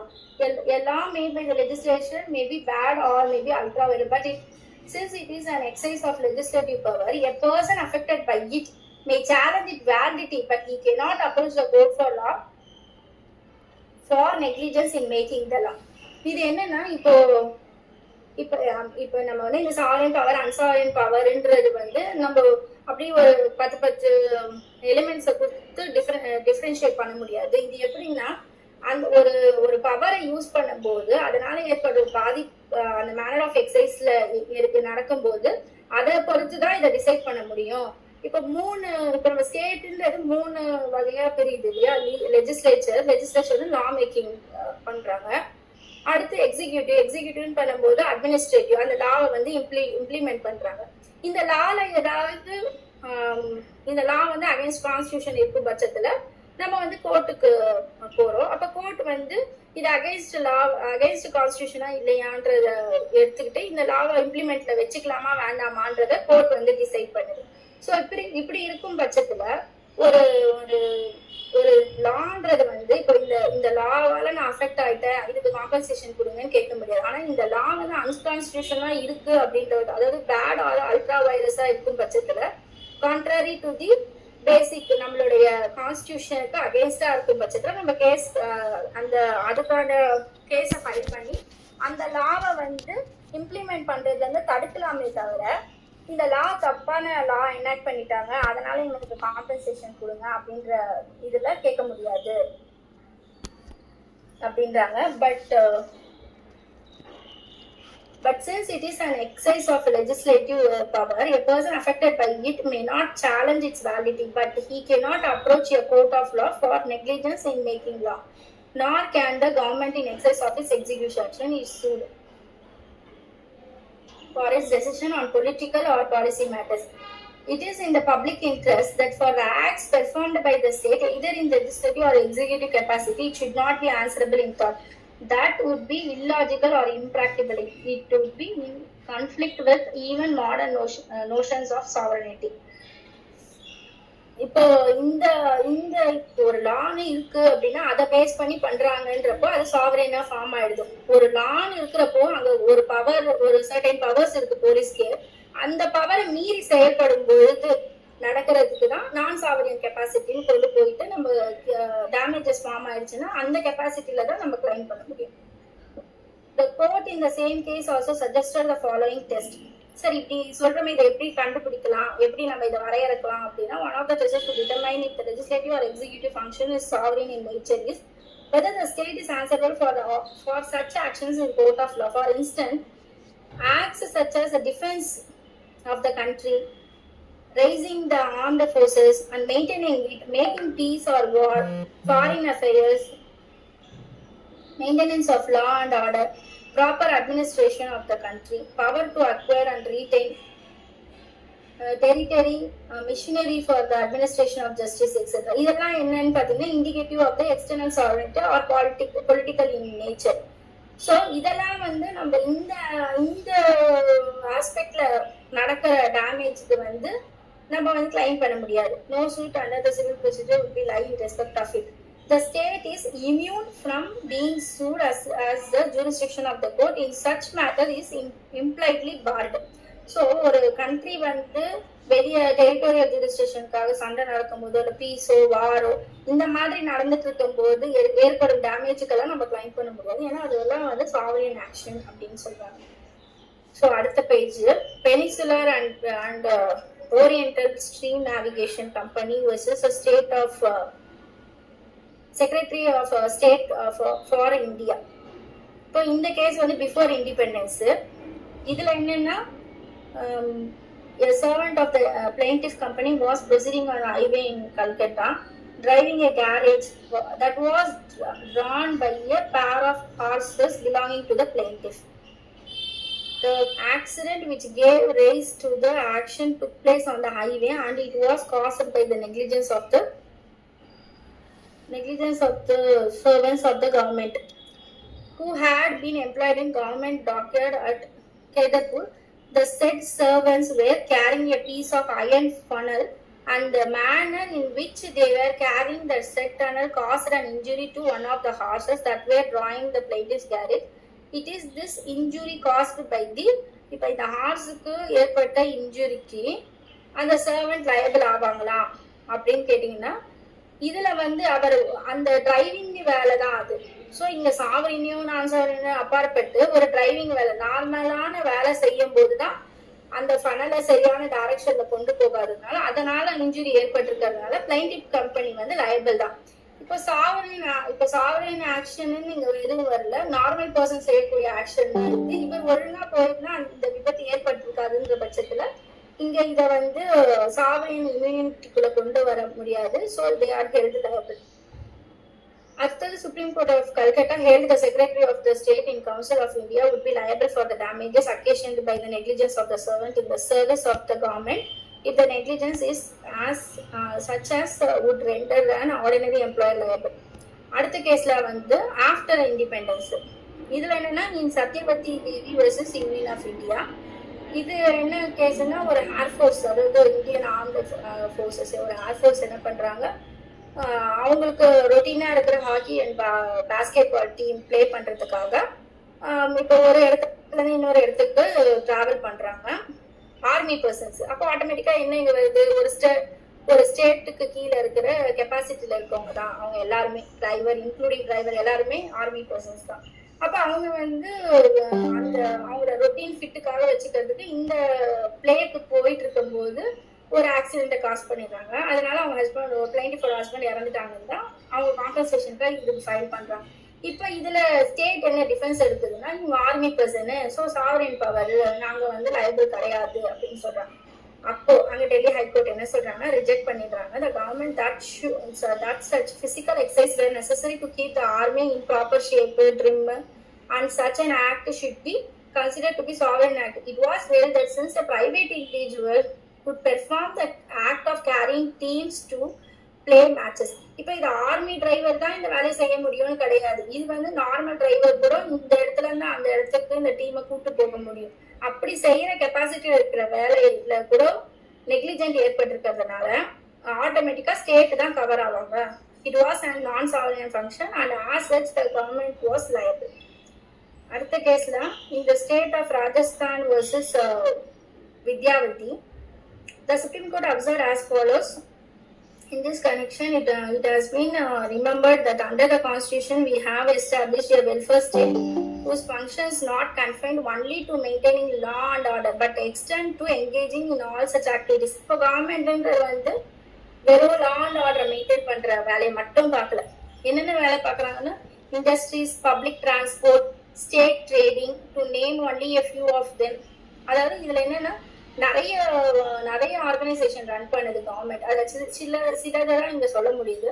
So far as the state activities have such wide ramifications involving not only use of sovereign powers but also its powers on employers இப்போ இண்டஸ்ட்ரி ரன் பண்ணுது, அங்க sovereign power பண்றாங்கன்னா இல்ல, அங்க வந்து ஒரு business தான் பண்றாங்க. ஆனா என்ன, ஒரு கவர்மெண்ட் இண்டஸ்ட்ரீஸ் தான் அதை வந்து பண்ணுது. அப்படி இருக்கும் பட்சத்துல அந்த இண்டஸ்ட்ரீஸ்ல நடக்கிற ஆக்சிடென்ட்ஸ்க்கு எல்லாத்துக்குமே யாரு பொறுப்புன்னு கேட்டீங்கன்னா ஸ்டேட் தான் பொறுப்பு. அதே மாதிரி ஃபார் எக்ஸாம்பிள் பப்ளிக் டிரான்ஸ்போர்ட், இப்போ எம்டிசி, டிஎன்எஸ்டிசி, இது இந்த பஸ்ஸஸால நடக்கிற ஆக்சிடென்ட்டுக்கு ஆட்டோமேட்டிக்கா ஸ்டேட்ல இருக்கிற இந்த எம்டிசின்ற அந்த கார்பரேஷன் தான் லயபிள், அந்த டிரைவர் லயபிள் வருவாரு. ஆட்டோமேட்டிக்கா வைகாரியஸ் லயபிலிட்டியில வந்து ஸ்டேட் கவர் ஆகி எம்டிசி தான் வந்து பே பண்ணணும். அந்த மாதிரி இங்க என்ன சொல்றாங்கன்னா, நான் சாவரிட்டி டியூட்டிஸ்ல இருக்கும் போது கவர்மெண்ட் வந்து லா அண்ட் ஆர்டரை மெயின்டைன் பண்ணும் போது நடக்கிற இதுதான் சாவரின். அந்த மாதிரி இப்ப நம்ம ஏற்கனவே பார்த்த மாதிரி வாரம், இந்த வெளிய இருக்கிற எக்ஸ்ட்ரா அஃபேர் மேட்ரோ, அந்த மாதிரி எல்லாம் பண்ணும்போது தான் சாவரின்ற ஒரு இம்யூனிட்டியை வந்து கிளைம் பண்ண முடியும். இந்த மாதிரி இப்ப நார்மலா பிரைவேட் இண்டஸ்ட்ரியில நடக்கிற மாதிரி தான் இதே மாதிரி தான் கவர்மெண்ட் இண்டஸ்ட்ரியில நடக்க போகுது. ஸோ பிரைவேட் பர்சன் லயபிள்ன்றப்போ ஆட்டோமேட்டிக்கா இங்க ஸ்டேட்டும் வந்து லயபிள் தான் அப்படின்ற கிரவுண்டை வந்து கொண்டு போறோம். அதே மாதிரி இப்ப நம்ம ஏற்கனவே மேல பார்த்த மாதிரி இப்ப இப்ப as per law of torts இந்த மாடர்ன் இந்தியால என்ன வருது அப்படின்னா, state also liable for the legal damage அப்படின்றது தான் நம்ம இவ்வளவு நேரம் பார்த்தது. அதுக்கப்புறம் நம்ம ஏற்கனவே மேல கோர்ஸ் ஆஃப் எம்ப்ளாய்மெண்ட்ல பார்த்தது இன்னும் கொஞ்சம் எக்ஸாம்பிள்ஸ் சொல்லலான்னு இருக்கேன். அதுல வந்து ஃபார் எக்ஸாம்பிள் இப்போ ஒரு பெட்ரோல் லாரி வந்து பெட்ரோல் பங்க்ல வந்து பெட்ரோலை வந்து ஃபில் பண்ணிக்கிட்டு இருக்காங்க. அப்ப லாரி டிரைவர் என்ன பண்ணிக்கிறாரு, அந்த மேட்சஸ் சிகரெட்ல பத்த வச்சு கீழே தெரியாம போட்டதுல அங்க பிளாஸ்ட் ஆயிடுது. அப்ப இங்க ஆட்டோமேட்டிக்கா வந்து அந்த டிரான்ஸ்போர்ட்டோட ஓனர் வந்து கவரேஜ்ல வருவார். ஏற்கனவே கோர்ஸ் ஆஃப் எம்ப்ளாய்மெண்ட்ல பார்த்தோம் இல்லையா, அதோட ஒரு 4 எக்ஸாம்பிள்ஸ் தான் இதுல நான் சொல்றேன். கோர்ஸ் ஆஃப் எம்ப்ளாய்மெண்ட் அதாவது இப்ப என்னன்னா, இந்த லாரி டிரைவர் வந்து சிகரெட் குடிச்சது வந்து கோர்ஸ் ஆஃப் எம்ப்ளாய்மெண்ட்ல அவர் வரலையே அப்படின்னா, அந்த மொமெண்ட்ல வந்து அந்த பெட்ரோல் ஃபில்லிங் நடக்கும்போது தான் இந்த நெக்லிஜென்ஸ் நடக்கிறதுனால ஆட்டோமேட்டிக்கா கோர்ஸ் ஆஃப் எம்ப்ளாய்மெண்ட்ல வந்துட்டு மாஸ்டர் அண்ட் சர்வெண்ட்ல இவர் வந்து வந்துருவாரு. அந்த மாஸ்டர் அண்ட் சர்வெண்ட் அந்த பெட்ரோல் ஃபில் பண்றவன் தானே வந்து அங்க போடுறான் பெட்ரோல. இல்ல இல்ல இல்ல இப்போ பெட்ரோல் பங்க்குக்கு பெட்ரோல் பங்க்குக்கே வந்து பெட்ரோல் ஃபில் பண்ணும்ல லாரி வந்து அண்டர் கிரவுண்ட் டேங்க்ல. அதுக்கப்புறம் வந்து இப்போ இன்னொன்னு என்னன்னா, இப்போ கண்டக்டர் இப்போ டிரைவர் வந்து இப்போ வண்டி ஓட்டிட்டு இருக்காரு, கொஞ்சம் ஏதோ எனக்கு அசதியா இருக்கு அப்படின்னு சொல்லிட்டு இன்னொரு நபரை வண்டி ஓட்ட விடுறாரு. அப்போ ஒரு ஆக்சிடென்ட் காசு ஆயிடுது. அப்போ வந்து யாரும் லயபிள்னு பாத்தீங்கன்னா ஆட்டோமேட்டிக்கா இப்போ மாஸ்டர் தான் லயபிள். இப்போ நம்ம என்ன சொல்லுவோம், ஓனர் தான் லயபிள். அப்ப நம்ம ஓனர் என்ன சொல்லுவாரு, நான் சொன்ன டிரைவர் ஓட்டல, இன்னொருத்தர் தான் ஓட்டிருக்காரு, சோ என்கிட்ட வேலை பார்க்கல, அதனால நான் லயபிள் கிடையாது அப்படின்னு சொல்ல முடியாது. ஏன் சொல்ல முடியாது அப்படின்னா, இங்க கோர்ஸ் ஆஃப் எம்ப்ளாய்மெண்ட்ல இந்த டிரைவர்ன்றது தான் அந்த வேலையை அடுத்து இன்னொரு கீழே இருக்கிறவருக்கு டெலிகேட் பண்ணியிருக்காரு. சோ ஆட்டோமேட்டிக்கா இது வந்து டிரைவரோட நெக்லிஜென்ட். டிரைவரோட நெக்லிஜென்ட்ன்றப்ப ஓனர் வந்து கவர் ஆவாரு. இதே இன்னொரு கேஸ்ல beard versus London general omnibus cases, அதுல என்னன்னா டிரைவர் வந்து சாப்பிட்டுட்டு இருக்காரு, கண்டக்டர் என்ன பண்றாரு, ஸோ அதுக்குள்ள டேர்ன் பண்ணி வைக்கலாம் வண்டின்னு சொல்லிட்டு அந்த பஸ்ஸை டேர்ன் பண்ணி வைக்கிறாரு. டேர்ன் பண்ணி வைக்கும் போது ஒரு ஆக்சிடென்ட் நடந்துருது. அப்போ அந்த கண்டக்டர் வந்து கண்டக்டர் பண்ண தவறுக்கு மாஸ்டர் லயபிள் ஆவாரான்னு கேட்டீங்கன்னா ஆமாட்டாரு. ஏன் ஆமாட்டாரு அப்படின்னா, இங்க வந்து கண்டக்டரோட கெப்பாசிட்டி வந்து இஷ்யூவிங். இப்ப இதுல யார் லயபிள் பாத்தீங்கன்னா கண்டக்டர் தான் லயபிள். கண்டக்டருக்காக மாஸ்டர் பே பண்ண மாட்டாரு. ஏன் அப்படின்னா கண்டக்டர் வந்து அவரோட கெப்பாசிட்டி ஆஃப் ஒர்க்ல இருந்து அந்த அந்த ஒர்க்கை வந்து அவர் செய்யாம அவர் தேவையில்லாம டிரைவர் வேலை செஞ்சதுனால இந்த அதாவது அவரோட கோர்ஸ் ஆஃப் எம்ப்ளாய்மெண்ட் அது கிடையாது. அதை தாண்டி வேற ஒரு வேலையை பார்த்ததுனால ஸோ கோர்ஸ் ஆஃப் எம்ப்ளாய்மெண்ட்ல நடக்காததுனால இங்க மாஸ்டர் சர்வெண்ட் ரிலேஷன்ஷிப் வராது. ஸோ ஆட்டோமேட்டிக்கா அந்த சர்வெண்ட் தான் தனி நபரா வந்து பொறுப்பாவாரு, வைகாரஸ் லயபிலிட்டிக்குள்ள வராது. அது மாதிரி ஃபார் எக்ஸாம்பிள் இப்ப லிஃப்ட் ஏத்துறாங்க. இப்போ ஒரு நார்மலா ஒரு பூச்சி வண்டி மாதிரி இருக்கு, அந்த வண்டியில வந்து லிஃப்ட் ஏத்துறாங்க. அப்போ அந்த லிஃப்ட் கொடுத்ததுக்கு ஓனர் வந்து லயபிள் ஆவாரா? இப்போ டிரைவர் வந்து லிஃப்ட் கொடுத்துருக்காரு, அப்போ வந்து ஓனர் வந்து அதுல ஒரு ஆக்சிடென்ட் காசு ஆகுது, அப்போ வந்து ஓனர் லயபிள் ஆவாரா அப்படின்னு கேட்டீங்கன்னா அதுல ஓனர் லயபிள் ஆக மாட்டாரு. ஏன் லயபிள் ஆக மாட்டாருன்னா அந்த லிஃப்ட் ஏறுற பர்சன் வந்து அன்ஆத்தரைஸ்டு பேசஞ்சர். அவர் வந்து அவரோட பர்பஸ்க்காக தான் அந்த வண்டிக்குள்ள ஏறாரு. ஸோ இங்க வந்து எந்த வகையிலையும் வந்து டிரைவரோட ஆக்டுக்கு வந்து ஓனர் வந்து லயபிள் ஆக மாட்டாரு. லிஃப்ட் ஏறுற பர்சன் தான் அவரோட நடக்கிற லீகல் டேமேஜுக்கு அவர் தான் பொறுப்பாவார். இப்போ சப்போஸ் இந்த வண்டியிலேயே வந்து இப்ப நம்ம கிளைம் பண்ணணும் அப்படி ஓனர் கிட்ட வந்து இப்ப உள்ள இருக்கிற டிரைவருக்கே அடிபட்டுருது அப்படின்னா அவருக்கு கவரேஜ் இருக்கு. ஏன் கவரேஜ் இருக்குன்னா ஒர்க்மேன் காம்பன்சேஷன்ல ஆட்டோமேட்டிக்கா எம்ப்ளாயிஸ் லயபிலிட்டி ஆக்டுக்கு அதுக்கப்புறம் டிரைவ் ஆனதான் ஒர்க்மேன் காம்பன்சேஷன் ஆக்ட். அதுல என்ன லயபிலிட்டி கொண்டு வராங்கன்னா கண்டிப்பா வந்து ஓனர் இந்த இன்ஜுரிக்கு வந்து டியூ த கோர்ஸ் ஆஃப் எம்ப்ளாய்மெண்ட்ல நடந்ததுனால இந்த எம்ப்ளாயிக்கு வந்து owner of to pay compensation அப்படின்னு சொல்லிட்டு அந்த ஆஸ்பெக்ட்ல வந்து ஓனர் வந்து லயபிள் ஆவார். ஸோ இப்போ இந்த ஒரு வாகனம் இருக்கு, அந்த வாகனத்துல லிஃப்ட் கேட்டு போறவர் வந்து ஆட்டோமேட்டிக்கா அன்ஆத்தரைஸ்டு பேசஞ்சர் ஆயிடுறாரு. அப்போ வந்து அவருக்கு லயபிள் கிடையாது. ஃபார் எக்ஸாம்பிள் இன்னும் கொஞ்சம் பெட்டரா புரிஞ்சுக்கணும்னா, இப்ப ஏன்றவர் வந்து ஒரு வாகனத்தை ஓன் பண்றாரு. இப்போ ஓன் பண்ணும்போது அவர் ஒரு டிரைவர் வச்சுக்கிறாரு. டிரைவர் வச்சுட்டு அவர் வண்டியில போறாரு, ஒரு ஆக்சிடென்ட்டை காஸ் பண்ணிடுறாரு அப்படின்னா ஆட்டோமேட்டிக்கா அந்த வண்டியோட ஓனரா இந்த ஏ தான் வந்து லயபிள் ஆவாரு. இதே ஏ வந்து ஒரு டாக்ஸியை புக் பண்றாரு, அந்த டாக்ஸில டிராவல் பண்றாரு. அப்ப அந்த டாக்ஸி டிரைவர் வந்து ஒரு ஆக்சிடென்ட்டை காஸ் பண்றாருன்னா அப்ப இந்த ஏன் டிரைவர் வந்து லயபிள் ஆக மாட்டாரு. ஏன் லயபிள் ஆக மாட்டாருன்னா இவருக்கான சர்வீஸ் மட்டும்தான் கேட்கறாதே தவிர டிரைவர் கிட்ட அவரோட மொத்த லயபிலிட்டியும் இவர் பொறுப்பேற்கிறார். ஸோ அங்க மாஸ்டர் சர்வெண்ட் ரிலேஷன்ஷிப் வரல. ஜஸ்ட் நம்ம வந்து அதுக்குன்னா சர்வீஸை பே பண்ணி நம்ம போறதுனால அந்த கெப்பாசிட்டியில இருக்கிற இடத்துல அது வைகாரஸ் லயபிலிட்டியில கவரேஜ் ஆகாது. சரி, நம்ம அடுத்த ஹெட்டிங் வந்து மேரிட் உமன். மேரிட் உமன்ன்ற இப்போ மேரிட் உமன் ஏன் தேவையில்லாம நம்மளுக்கு லா ஆஃப் தாட்ஸ்ல வருது அப்படின்னு அந்த ஹெட்டிங் ஏன் இங்க வருது அப்படின்னா, பிஃபோர் இப்போ இல்ல முன்னாடிலாம் என்னன்னா ஒரு உமனுக்கு வந்து லீகல் என்டிட்டியே கிடையாது. லீகல் என்டிட்டியே கிடையாதுன்னா என்னன்னா ஒரு உமன் மேல ஏன்றது ஒரு உமன், பின்றது அவங்க ஹஸ்பண்ட்னா ஏ அண்ட் பி அப்படின்னு ஜாயிண்டா தான் வந்து ஒரு கேஸை ஃபைலே பண்ண முடியும். இப்ப சின்ற ஒரு நபர் வந்து ஏன்ற உமன் மேல வழக்கு தொடங்குனா கூட லீகல் என்டிட்டி இல்லாததுனால பியை சேர்த்து வச்சுதான் ஃபைல் பண்ண முடியுமே தவிர, அதே மாதிரி ஏவும் வந்து தனியா ஒரு கேஸை வந்து யார் மேலேயும் போட முடியாது. பியோட சேர்ந்து தான், அதாவது ஹஸ்பண்டோ ஃபாதரோ அந்த மாதிரி ஹெல்ப் டிபெண்ட் பண்ணி ஹஸ்பண்ட் மேரிட் உமன் இருக்கணும் ஹஸ்பண்டோட லீகல் என்டிட்டியை பேஸ் பண்ணி தான் இவங்க கேஸே ஃபைல் பண்ண முடியும். அதுக்கு அப்புறம் தான் நான் எவால்யூஷன் ஆகி உமன்ன்றது வந்து பிஃபோர், அதாவது மேரிட் உமன் ஆஃப்டர் மேரேஜ் கூட அவங்க அன்மேரிட் அந்த ஒரு கெப்பாசிட்டில லீகல் என்டிட்டில அவங்களுக்கு இருக்கு அப்படின்றது தான் இந்த லா ஆஃப் தாட்ஸ்ல இதை நம்ம பார்க்குறோம். இப்போ லா ஆஃப் தாட்ஸ்ல ஏன் இது வருதுன்னா, இப்போ நீங்க உமன் மேல கிளைம் பண்ணலாமா அப்படின்ற மேரிட் உமன் மேல கிளைம் பண்ணலாமான்றத முன்னாடி வந்து முடியாது. அது ஹஸ்பண்டோட சேர்த்து வச்சுதான் நமக்கு லீகல் என்டிட்டில கொண்டு வர முடியும். அதுக்கப்புறம் இப்ப வந்து தனியாவே நம்ம கிளைம் பண்ணலாம். அதாவது ஒரு மேரிட் உமனே வந்து இந்த மாதிரி ஏதோ ஆக்சிடென்ட் காஸ் பண்ணிட்டாங்க, இல்ல வந்து ஒரு மாஸ்டர் கெப்பாசிட்டியில இருக்காங்க, அப்ப இந்த லயபிலிட்டிக்குள்ள எல்லாம் வருவாங்களான்னா வருவாங்க.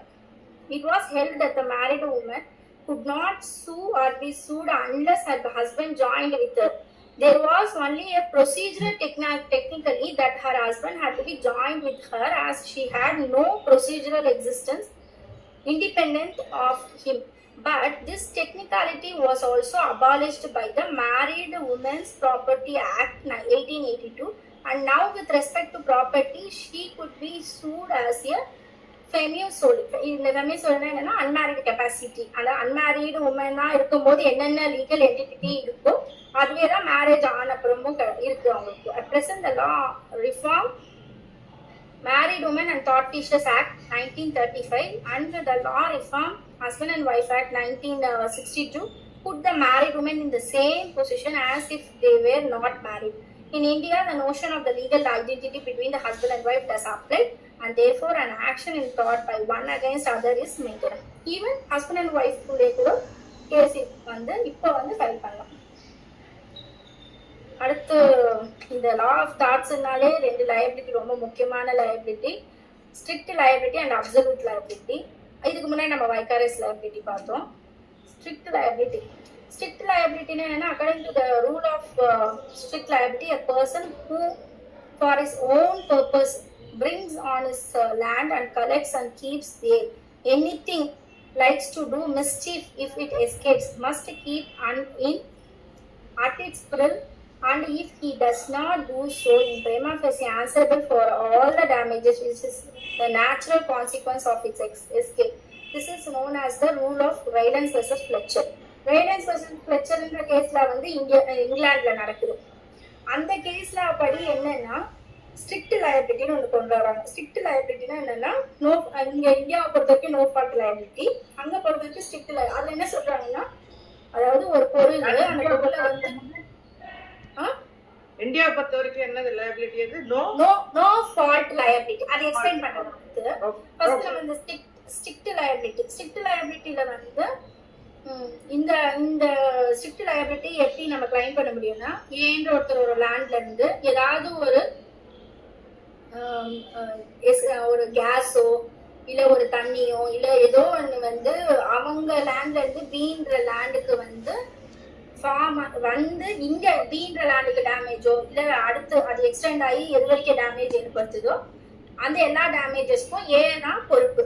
அதாவது இவர் லேண்ட்ல இருந்து எஸ்கேப் ஆகுற ஒரு மிஸ்சீஃப்க்கு வந்து இவர் தான் பொறுப்பு அப்படின்றது தான் இந்த strict liability.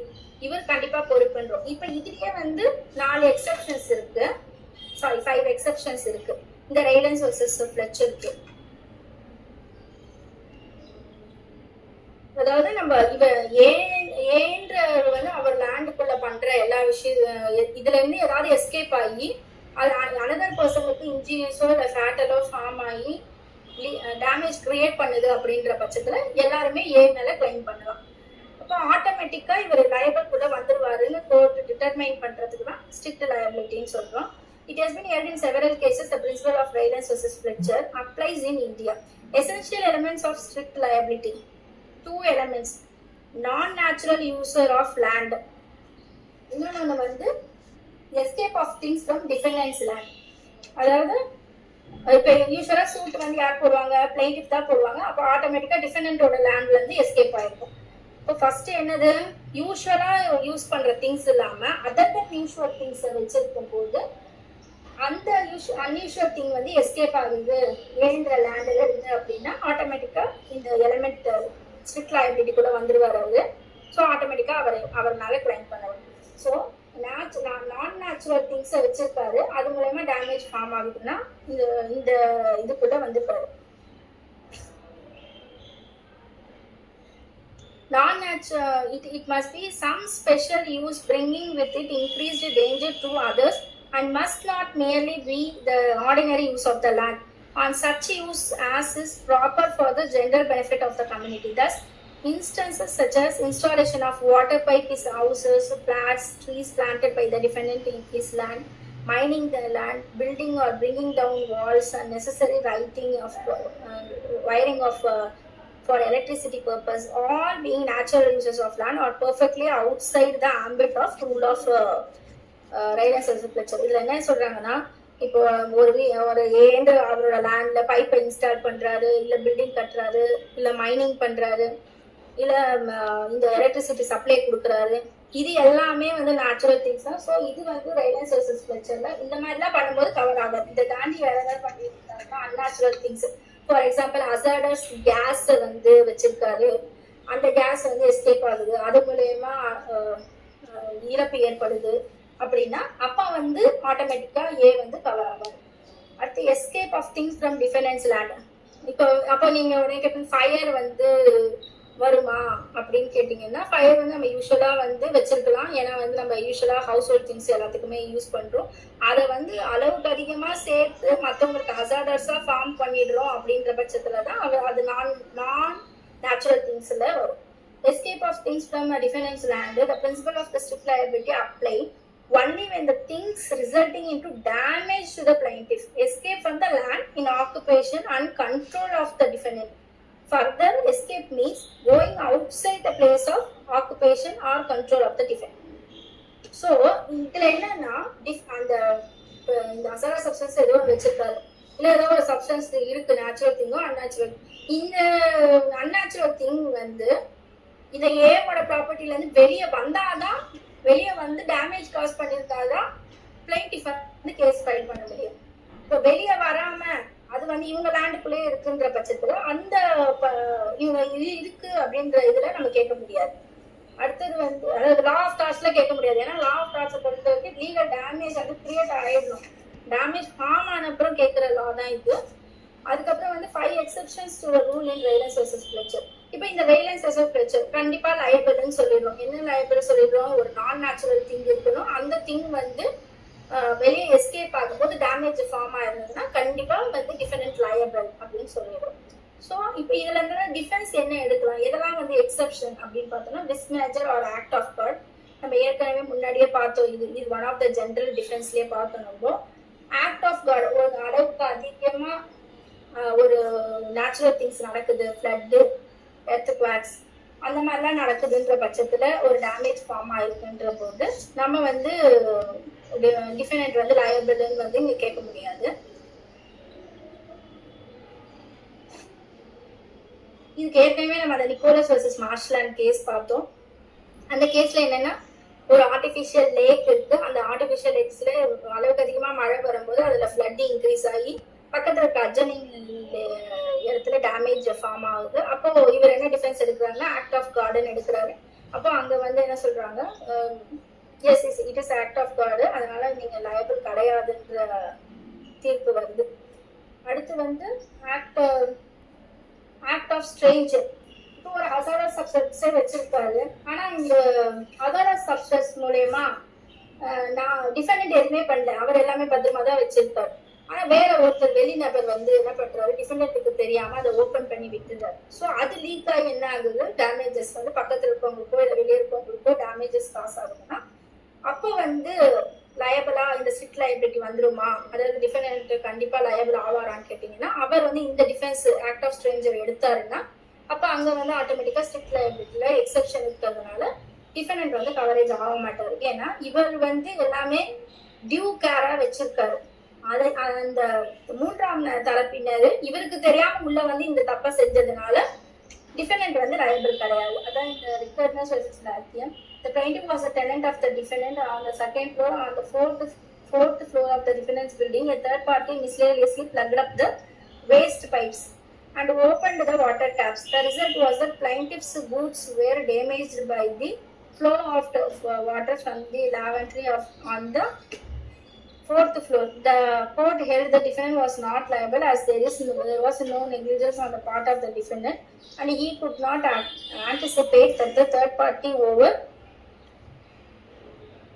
whom he had no control would thus act wrongfully and cause the damage. அதாவது அவருக்கு இது எதுவுமே தெரியாம தேர்ட் பார்ட்டி பண்ணதுனால ஸோ டிஃபெண்டன்ட் வந்து லயபிள் ஆக மாட்டாரு அப்படின்னு சொல்றாங்க. Default of the plaintiff. The rule is not applicable. The strict liability rule is not applicable where the thing escaped due to plaintiff default.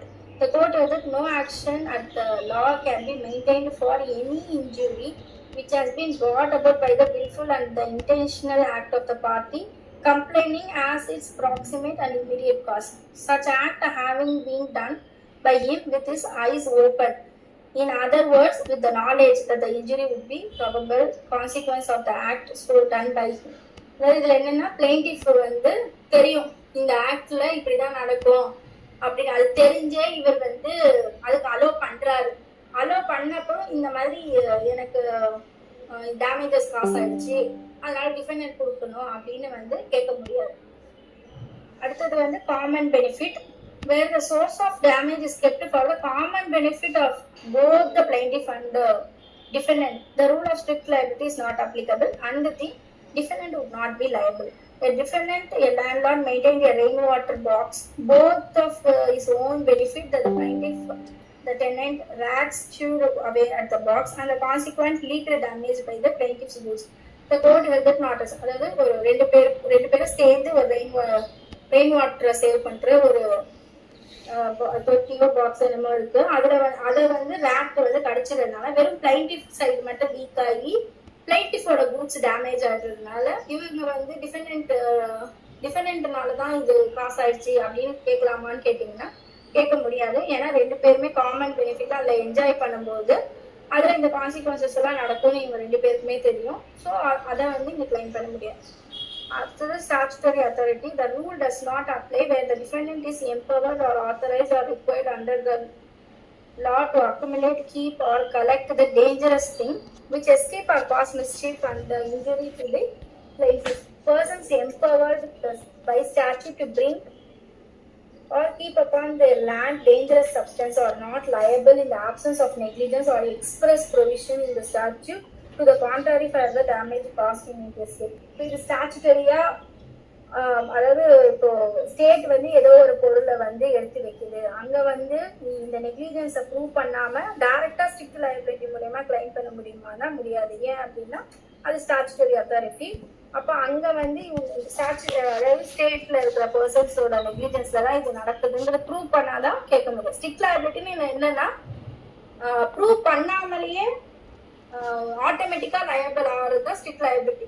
அப்போ இங்க ப்ரூவ் பண்ணணும்ன்றது வந்து இந்த 5 கெப்பாசிட்டியில வர இந்த 5 டிஃபென்ஸ் எடுக்கும் போது அப்ப அந்த ஸ்ட்ரிக்ட் லயபிலிட்டியில எஸ்கேப் ஆகலாம் டிஃபெண்டன்ஸ்ன்றது தான் இந்த 5 வகையான எக்ஸெப்ஷன்ஸ். இப்போ இது வந்து இந்தியன் லால வந்து நோ ஃபால்ட் லயபிலிட்டின்னு சொல்லிட்டு சொல்றோம். நோ ஃபால்ட் லயபிலிட்டி இந்த ஸ்ட்ரிக்ட் லயபிலிட்டி வந்து இந்தியன்ல வந்து நோ ஃபால்ட் லயபிலிட்டி சொல்றோம். லோ ஃபால்ட் லயபிலிட்டி வந்து அண்டர் செக்ஷன் 140 ஆஃப் எம்வி ஆக்ட்ல இருக்கு. அதாவது motor vehicles act. No fault லயபிலிட்டினா என்னன்னா ஃபால்ட்டே இல்லைன்னா கூட அவங்க வந்து டியூ கேரோட தான் பண்ணாங்கன்னா கூட ஃபால்ட்டே இல்லைன்னா கூட liable to pay the compensation. அதான் நோ ஃபால்ட் liability. இது எதுல பார்க்கலாம் அப்படின்னா எம்பி ஆக்ட், அதாவது மோட்டார் வெஹிக்கிள்ஸ் ஆக்ட்ல வந்து செக்ஷன் 140 அதுல வந்து இந்த நோ ஃபால்ட் liability வரும். அந்த நோ ஃபால்ட் liability மூலமா என்னன்னா ஒரு ஆக்சிடென்ட் ஃபார்ம் ஆயிடுது. இப்போ இந்த 140 செக்ஷன்ல வந்து பிளைண்டிஃப் வந்து அந்த பெட்டிஷனர் வந்து கிளைம் பண்றாங்க அப்படின்னா இவரால தவறு நடந்தது, நான் கரெக்டா தான் போனேன் அப்படின்லாம் எதுவுமே ப்ரூவ் பண்ண தேவையில்லை. ஆட்டோமேட்டிக்கா ஆஸ் பர் ஆக்ட் என்னதுன்னா டிஃபெண்டன்ட் வந்து இன்ஜுரினா இந்த அமௌண்ட், ஃபேட்டல்னா இந்த அமௌண்ட்னு கொடுத்துரும். ஃபேட்டல்னா டெத். இன்ஜுரி அது பிஃபோர் 2019 அமெண்ட்மெண்ட்டுக்கு முன்னாடி என்ன இருந்ததுன்னா 25,000, இறந்தாங்கன்னா 50,000 இருந்தது. ஆனா இப்போ வந்து ஆஃப்டர் 2019 அமெண்ட்மெண்ட்டுக்கு அப்புறம் கிரீவியஸ் இன்ஜுரிஸ் அவங்க பெர்மனன்ட் டிசபிலிட்டி ப்ரூவ் பண்ணாங்கன்னா 2.5 lakhs, இறந்துட்டாங்கன்னு ப்ரூவ் பண்ணாங்கன்னா 5 lakhs. ஸோ ஆஃப்டர் 2019 அப்ப இதை விட ஜாஸ்தியா வேணும், ஏன்னா இப்ப இறந்துட்டாங்க 5 லட்சம்ன்றது இப்ப இருக்கிற 2025ல கிடையாது. அப்ப இதை விட அதிகமா வேணும் அப்படின்னா அவங்க நெக்லிஜென்ஸை ப்ரூவ் பண்ணாங்க பெட்டிஷனர் அப்படின்னா அந்த அதுக்கு பேஸ் பண்ணி கால்குலேஷன் ஃபார்ம் பண்ணி கரெக்டான டேமேஜ் என்னன்னு அசியூம் பண்ணி அதுக்கேற்ற காம்பன்சேஷன் கொடுப்பாங்க. ஸோ இப்போ நம்ம வந்து இந்த ஸ்ட்ரிக்ட் லயபிலிட்டின்றது வந்து இந்தியாவில் நோ ஃபால்ட் லயபிலிட்டி. அதை இந்த ஆக்ட், இந்த எம்பி ஆக்ட்ல எப்படி இன்டர்பிரேட் ஆகுதுன்னா இந்த ஒரு செக்ஷன்ல ஆட்டோமேட்டிக்கா கவரேஜ் வேணும் எனக்கு. சப்போஸ் இதுல வந்து நான் நெக்லிஜென்ஸ் எல்லாம் ப்ரூவ் பண்ண தேவையில்லை, ஆட்டோமேட்டிக்கா அந்த பெட்டிஷன் ஃபைல் பண்ணி இந்த ஆக்சிடென்ட் காஸ் ஆயிருக்கு, இந்த இன்ஜுரிஸ்ன்னு சொன்னா போதும், இவரால் நடந்திருக்குன்னு அந்த இது காட்டினா மட்டும் போதும், ஆட்டோமேட்டிக்கா வந்து இந்த அமௌண்ட்டை காம்பன்சேஷனா கொடுக்கணும். இதே மாதிரி தான் ரயில்வேஸ்லயும் ரயில்வே ஆக்ட் 1961ல இப்போ நம்ம கூட்ஸு, அந்த கூட்ஸ், அனிமல்ஸ், அப்புறம் இந்த கேரியர்ஸ்ன்னு சொல்லிட்டு அதுல அனுப்புறோம் இல்லையா, அதுக்கு ஏற்படுற டேமேஜஸ்க்கு கூட ஆஸ் பர் ரயில்வே ஆக்ட் வந்து லயபிள், ஸ்டேட் வந்து லயபிள். இது சேம் நோ ஃபால்ட் லயபிலிட்டி மாதிரியே தான், அதுக்கும் சர்டன் காம்பன்சேஷன் வந்து ஃபிக்ஸ் பண்ணியிருக்காங்க. ஆட்டோமேட்டிக்கா அதுல வந்து லயபிள்ல வந்துருவாங்க.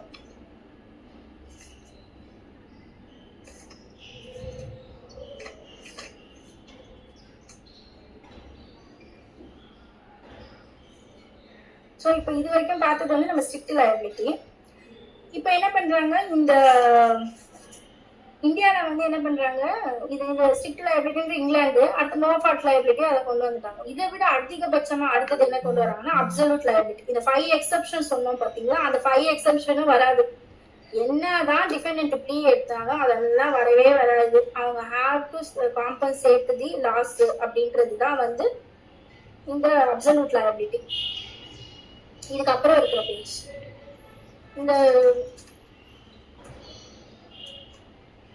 இந்த அப்சல்யூட் லயபிலிட்டின்றது என்னன்னா a rule more stringent than that of the vicarious liability was laid down by the Supreme Court in India, MC Mehta versus the Union of India. The rule in Radiance versus Fletcher is subject to many exceptions, and 5 exceptions பார்த்தோம்ல. But the new rule laid in MC Mehta's case is absolute as it is not subject to any exceptions. The rule is laid in the former case applies only when there is exception, escape of dangerous thing from the land of defendant, whereas the new rule, the absolute rule applies in a case where the defendant is carrying on a hazardous substance. இப்போ அந்த strict liability பிரகாரம் நம்ம அந்த லேண்ட்ல இருக்கணும், லேண்ட்ல இருந்து escape ஆனாதான் அப்படிலாம் சொன்னோம். இங்க வந்து அப்சல்யூட் லயபிலிட்டி இந்தியால எப்படின்னா கேரி பண்ணாங்க, ஒரு ஹசாரஸ் சப்ஸ்டன்ஸ் கேரி பண்ணும்போது நடக்குதுன்னா கூட, R இன்னரன்ட்லி dangerous activity and harm is caused to a person on account of an accident in operation of such hazardous or inherently dangerous activity. The rule is Fletcher does not cover cases where harm to a person is done within the premises, as the rule requires that the thing causing harm must escape from the premises of the defendant. The new rule applies in both the situations where the person suffer harm within the premises or outside. Further, the damages under the rule of strict liability will be ordinary or compensatory. But in cases where the new rule is as laid down in the MC Mehta's case applies, the court can award exemplary damages, and if the enterprises is large and more prosperous, the amount of damages payable by it will also be greater. இதுல என்னன்னா, இப்ப நம்ம இதுக்கு முன்னாடி strict லைபிலிட்டில என்ன பார்த்தோம், அங்க ஒரு லேண்ட்ல வச்சிருக்கோம், அது எஸ்கேப் ஆகும். ஆனா இங்க அப்சல்யூட் லைபிலிட்டி லேண்ட்ல எல்லாம் கிடையாது. அசாடஸ் சப்ஸ்டன்ஸை நீ கையில வச்சிருந்தாலும் சரி, எந்த மோட்ல வச்சிருந்தாலும் சரி, அது எஸ்கேப் ஆகுது, அதனால டேமேஜஸ் கிரியேட் ஆகுதுன்னா அவங்க தான் லயபிள். அதுவும் வந்து இதுல இப்ப ஸ்ட்ரிக்ட் லைபிலிட்டில என்ன பார்த்தோம்னா ஃபிக்ஸ்டு காம்பன்சேஷன் 55 lakhs, அதுக்கு மேல வேணும்னா நெக்லிஜென்ஸ் ப்ரூவ் பண்ணும். ஆனா இங்க இந்த அப்சல்யூட் லயபிலிட்டியில அதெல்லாம் கிடையாது. எவ்வளோ காம்பன்சேஷன் வேணா அவார்ட் பண்ணலாம். அதுவும் இன்னும் கம்பெனி பெரிய கம்பெனியா இருக்குன்னா பெரிய அமௌண்ட் ஆஃப் காம்பன்சேஷனை கொடுக்கணும். மேடம், இப்ப நான் ட்ரெயின்ல டிராவல் பண்றேன் madam, somebody else is bringing some hazardous items, அது எக்ஸ்ப்ளோர் ஆயிடுது. ஸோ டேமேஜ் ஆயிடுது, நிறைய பேர் 3-4 பேர் இறந்துடுறாங்க, ஒரு சிலருக்கு கை போயிடுது, அந்த மாதிரிலாம் போயிடுதுன்னா பட் ட்ரெயின்ல கவர்மெண்ட் இஸ் ரெஸ்பான்சிபிளா இல்ல யார் ரெஸ்பான்சிபிள் இதுக்கு வருவாங்க? அந்த பிரைவேட் பர்சன் தான் லயபிளா வருவாங்க. அவங்களுக்கு வந்து மானிட்டர் மேடம் எக்ஸ்ப்ளோட வாங்கியது அப்படி அவங்க தர முடியாத பட்சத்துல அவங்கள பனிஷ்மெண்ட்டுக்கு அஃபென்ஸா கன்வே ஆகிட்டு, தர முடியாதுன்ற பட்சத்துல நம்ம அங்க எதுவும் வாங்க முடியாது. ஆட்டோமேட்டிக்கா ஸ்டேட் வந்து நமக்கு ஒரு காம்பன்சேஷன் கொடுப்பாங்க, அந்த மாதிரி கொடுப்பாங்க. ரயில்வே ஆக்சிடென்ட்ஸ்க்கு மட்டும்தான் ரயில்வே வந்து பொறுப்பு. இந்த மாதிரி இதுக்கெல்லாம் வந்து ஸ்டேட் தான் பொறுப்பு. கருணை தொகை மாதிரி இதை கொடுத்தோம். ஆமா, ரயில்வே ஆக்சிடென்ட்ஸ்க்கு நம்ம எல்லாம் ரயில்வே கிட்ட கேட்கலாம். இப்போ சப்போஸ் இது வந்து இப்போ உங்களுக்கு இதே கம்பெனி கார்பரேட்டா இருக்கு அப்படின்ற பட்சத்துல அவங்க கண்டிப்பா லயபிள், அவங்க கிட்ட கண்டிப்பா காம்பன்சேஷன் வந்து கிளைம் பண்ணி வாங்கிக்கலாம். அதர் தென் கருணை இந்த அமௌண்ட் அது தனி, அது ஸ்டேட் வந்து கருணை அடிப்படையில தருது. அது இல்லாம அங்கேயும் காம்பன்சேஷன் வாங்கிக்கலாம். இப்ப இந்த அப்சல்யூட் லயபிலிட்டி வந்து டெரைவ் பண்ண கேஸ்ல வந்து M C Mehta versus union of India. இந்த கேஸ்ல வந்து இன்னொரு புக்ல தான் நம்மளுக்கு அதுல கொடுத்துருக்காங்க. அடுத்த பேஜ் அதுல வந்து என்னன்னா, அடுத்த பேஜ் இப்ப நம்ம இந்த எம்சி மேத்தா வர்சஸ் அந்த கேஸ்ல என்னன்னு பார்ப்போம். இந்த எப்படி இப்படி அப்சல்யூட் லயபிலிட்டிலாம் கொண்டு வந்தாங்க. சுப்ரீம் கோர்ட் தான் இந்த ரூலை தான் கொண்டு வராங்க. எப்படி இதை கொண்டு வராங்கன்னு பாத்தீங்கன்னா, இந்த case M C Mehta versus union of இந்தியால என்ன ஃபார்ம் ஆகுது அப்படின்னா, இந்த ஒரு Shriram food and fertilisers industries இந்த பேஜ் முன்னாடி page Shriram food and fertilisers industries வந்து என்ன ஆகுது, ஒரு ஹசார்டஸ் சப்ஸ்டன்ஸ் அந்த ஃபர்டிலைசர் இண்டஸ்ட்ரீஸ்ல இருந்து வெளியே வருது. அது மூலமா டெல்லி ஃபுல்லா பாருங்க, அதோட பிராக்டிசிங் அட்வொகேட் வந்து அஃபெக்ட் ஆகிறாரு. அதே அங்க பக்கத்துல கொஞ்சம் பேர் அஃபெக்ட் ஆகிறாங்க. அப்ப இதுக்கு இவர் காம்பன்சேஷன் கிளைம் பண்ணும்போது இந்த ரிட் பெட்டிஷன்ல என்ன ஃபார்ம் ஆகுதுன்னா, அதுக்கு கொஞ்ச நாளைக்கு முன்னாடிதான் போபால் கேஸ் ட்ராஜடி நடக்குது. கொஞ்சம் வருஷத்து 1984ல நடக்குது. 1985ல இந்த கேஸ்ல வருது. அப்போ 1985ல அப்போ இந்த மாதிரி ஒரு அசார்டஸ் சப்ஸ்டன்ஸ் யூஸ் பண்ணும்போது இதனால கண்டிப்பா பாதிப்பு ஏற்படுத்துது. அப்போ இதை வந்து நம்ம என்ன பண்ணணும்னா, இன்னும் ஸ்ட்ரிஞ்செண்டா கொண்டு வந்து அப்சல்யூட் லயபிலிட்டின்னு கொண்டு வந்தாதான் இன்னும் இவங்க பாதுகாப்பா கொண்டு போவாங்கன்ற காரணத்துக்காக இந்த கேஸ்ல மூலயமா தான் இந்த அப்சல்யூட் லயபிலிட்டின்றது வந்து வருது. வந்துட்டு என்ன ஆகுது, அந்த ஸ்ரீராம் ஃபுட் அண்ட் ஃபர்டிலைசர்ஸ்ல வெளியே வந்துச்சு இல்லையா. ஸோ அதை வந்து காம்பன்சேட் கண்டிப்பா பண்ணியே ஆகணும், எந்த டிஃபென்ஸுமே எடுத்துக்க முடியாதுன்னு அந்த பப்ளிக் இன்ட்ரெஸ்ட் லிட்டிகேஷன்ல ஆர்டர் பாஸ் பண்றாங்க. அப்ப இந்த 1984 இதுக்கு முன்னாடி நடந்தது இல்லையா, இந்த போபால் கேஸ் ட்ராஜடி, அந்த கேஸ்ல என்னன்னு இன்னும் கொஞ்சம் டீடைலா பார்ப்போம். அந்த கேஸ்ல என்னன்னா, எம்ஐசின்ற ஒரு டாக்ஸிக் கேஸ், எம்ஐசின்னு என்னன்னா மீத்தைல் ஐசோசைனைடு, அந்த கேஸ் வந்து வெளியே வந்திருக்கு. இது எப்படி வெளியே வருதுன்னா, இந்த டிசம்பர் 2 நள்ளிரவு, அதாவது டிசம்பர் 2/3 ஏன் போட்டிருக்காங்கன்னா, 2 டேட்டுக்கும் நடுவில் இருக்கிற பீரியட்ல என்ன நடக்குதுன்னா, இந்த போபால்ன்ற நகரத்துல வந்து union multinational company, US company union கார்பனேட்னு சொல்லிட்டு, அவங்க எல்லா மல்டிநேஷனல்னு உங்களுக்கு தெரியும், எல்லா ஸ்டேட்லயும் எல்லா கண்ட்ரீஸ்லயும் அவங்களோட கம்பெனிஸ் இருக்கும். அப்படி இருக்கிற கம்பெனி வந்து இந்த போபால்ல ஒரு பிளான்ட், என்ன பிளான்ட்னு பாத்தீங்கன்னா, அது இந்த ஃபர்டிலைசர்ஸ்க்கு அடிக்கிற இந்த பூச்சி மருந்து தயாரிக்கிற கம்பெனி. இவங்க என்ன பண்றாங்கன்னா அந்த தரைக்கு கீழே அண்டர்ல 3 சிலிண்டர்ல வந்து இந்த டாக்ஸிக் கேஸ் மீத்தேன் ஐசோசைனைடு இது வந்து ஜஸ்ட் சுவாசிச்சாலே போதும் டெத் ஃபார்ம் ஆகும், பல பாதிப்புகள் ஏற்படும். இந்த கேஸை வந்து இந்த பிளான்ட் இந்த இதுல வைக்கிறாங்க, இந்த கம்பெனி ரன் பண்ணி. ஆனா இதுல என்னன்னா மிஷின்ஸோட 15 வருஷம் ஓல்டான மிஷின்ஸ் எக்யூப்மெண்ட்ஸ் யூஸ் பண்ணதுனால இந்த லீக்கேஜ் வந்து கண்ட்ரோல் பண்ண முடியல இவங்கனால. இந்த லீக்கேஜ் வந்து வெளியே வந்துட்டு அந்த ஃபேக்டரியில இருந்து சிம்னி மூலியமா வெளியே வந்து ஹோல் இதுக்கு பரவிடுது, ஹோல் போபால் சிட்டிக்கு பரவிடுது.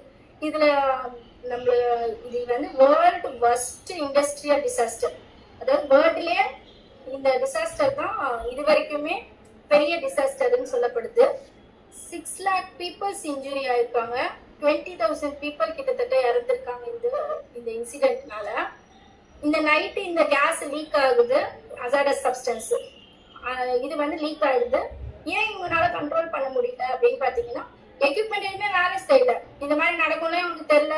அந்த அந்த ஒரு ஸ்டேஜ் 3 ஸ்டேஜ் இருக்கு, அது அடுத்து அந்த கேஸ் வரும்போது அங்கேயே நியூட்ரலைஸ் ஆகிறதுக்கு அந்த ஸ்டேஜும் ஒர்க் ஆகல. அதுக்கப்புறம் வெளியே வந்துட்டா கூடமே வாட்டர் பைப்பை தண்ணியை அடிச்சு கண்ட்ரோல் பண்ணலாம், அதுவும் அதுக்கு ஏற்ற ஹைட்ல வைக்கல. ஸோ இந்த மாதிரி நிறைய நெக்லிஜென்ஸ் வந்து இந்த கம்பெனி பண்ணிருக்கு. ஸோ இப்போ நம்ம கிட்ட லா ஆஃப் தாட்ஸ் இதுக்கு அடுத்த இயர்ல தானே எம்சி மேத்தால அப்சல்யூட் லைபிலிட்டி வருது.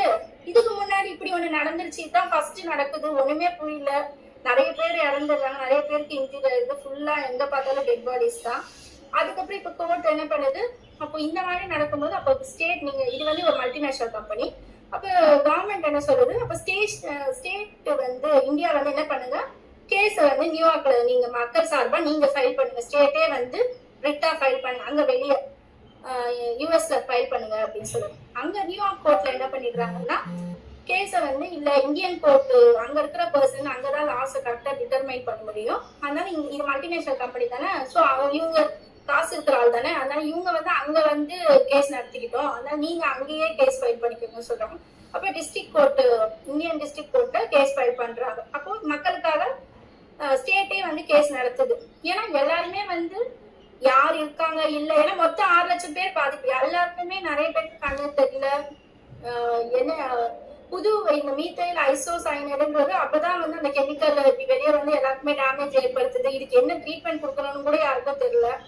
அப்போ இந்த லாஸ் ஏற்பட்ட உடனே டிஸ்ட்ரிக்ட் கோர்ட்ல இன்டீம் ரிலீஃபா எடுத்தோடனே ஆட்டோமேட்டிக்கா இவங்கதான் லயபிள்னு அப்பட்டமா தெரியறதுனால 350 crores வந்து கொடுக்குறாங்க. உடனே இவங்க கம்பெனி வந்து அப்பீல் போறாங்க, அதுல 250 crores கொடுக்குறாங்க. இந்த லிட்டிகேஷன் ப்ராசஸ் இதுக்கே இந்த இன்டீம் ரிலீஃப்கே 4 years ஆயிடுச்சு. அதுக்கப்புறம் இதே ஸ்பீட்ல போனா நெக்ஸ்ட் 15 years எடுக்கும், இந்த காம்பன்சேஷன்லாம் செட்டில் பண்றதுக்கே அவ்வளவு வருஷம் ஆகும்ன்ற மாதிரி கணிக்கிறாங்க. இப்ப இதெல்லாம் இப்படி நடந்துட்டு இருக்கும்போதுதான் இந்த அப்சல்யூட் லயபிலிட்டின்ற கான்செப்ட வந்து அப்போ ஒரு ஹசார்டஸ் சப்ஸ்டன்ஸ்னால இவ்வளவு பெரிய பாதிப்பு ஏற்படுதுன்றப்ப அப்ப நம்ம ஒரு நியூ ரூலை ஃபார்ம் பண்ணணுன்றதுதான் இந்த ரூல் ஆஃப் அப்சல்யூட் லயபிலிட்டின்றத MC Mehta versus union of India. அடுத்து இதே மாதிரி ஒரு சம்பவம் நடக்கும்போது அதுல வந்து இதை கொண்டு வந்து இந்த மாதிரின்னு சொல்லிட்டு இந்த மாதிரி ஒரு ஹசார்டஸ் சப்ஸ்டன்ஸ் பண்றாங்கன்னா அவங்க வந்து எந்த ஒரு டிஃபென்ஸும் எடுக்க முடியாது, ஆட்டோமேட்டிக்கா கவரேஜ்ல வந்துருவாங்க.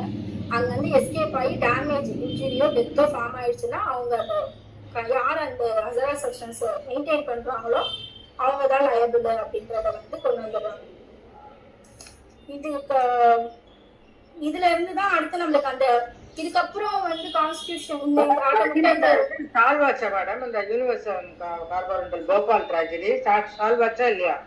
சால்வ் ஆச்சுன்னா காம்பன்சேஷன் வந்து அந்த பர்சன்ஸ்க்கு போய் அரைவ் ஆயிரத்துக்கு ஒரு 20 years மேல ஆயிடுச்சு. ஏன்னா இதுல 6 லட்சம் பேர் இறக்குறாங்கன்னா அந்த ஃபைல்ஸை மெயின்டைன் பண்றதோ இல்ல அதுக்கு ஃபாலோ பண்ற கெப்பாசிட்டியோ வரப்போ அவ்வளோ இதாகுது. அதுக்கப்புறம் ஃபைனலா அரைவ் பண்ற காம்பன்சேஷன் வந்து 750 crores. ஆமா, அவங்க அந்த யூனியன் கார்பரேட் வந்து கொடுக்கணும் அப்படின்னு அதுல இருந்து இவங்களுக்கு ஸ்பிளிட் பண்ணி கொடுப்பாங்க, அந்த கம்பெனி கொடுக்கும். 6 லட்சம் பேர் இருக்குமா மேடம்? ஆமா 6 லட்சம் பேர் அப்புறம் 20,000 பேர் இறந்துட்டாங்கல்ல அவங்களுக்கு, அவங்க எல்லாருக்கும்.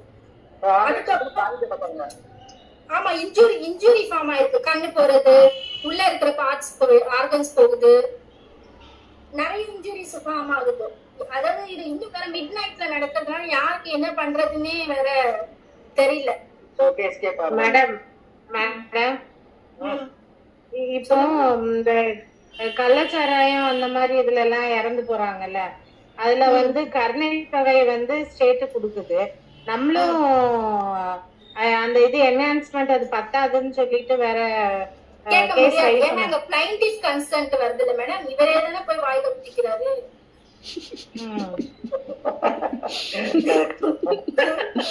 பிளைண்டிஃபோட கன்சென்ட் அந்த கிரவுண்ட்ஸ்ல அது வருது இல்ல, அதனால இது வந்து என்ன தடுக்கணும்ல.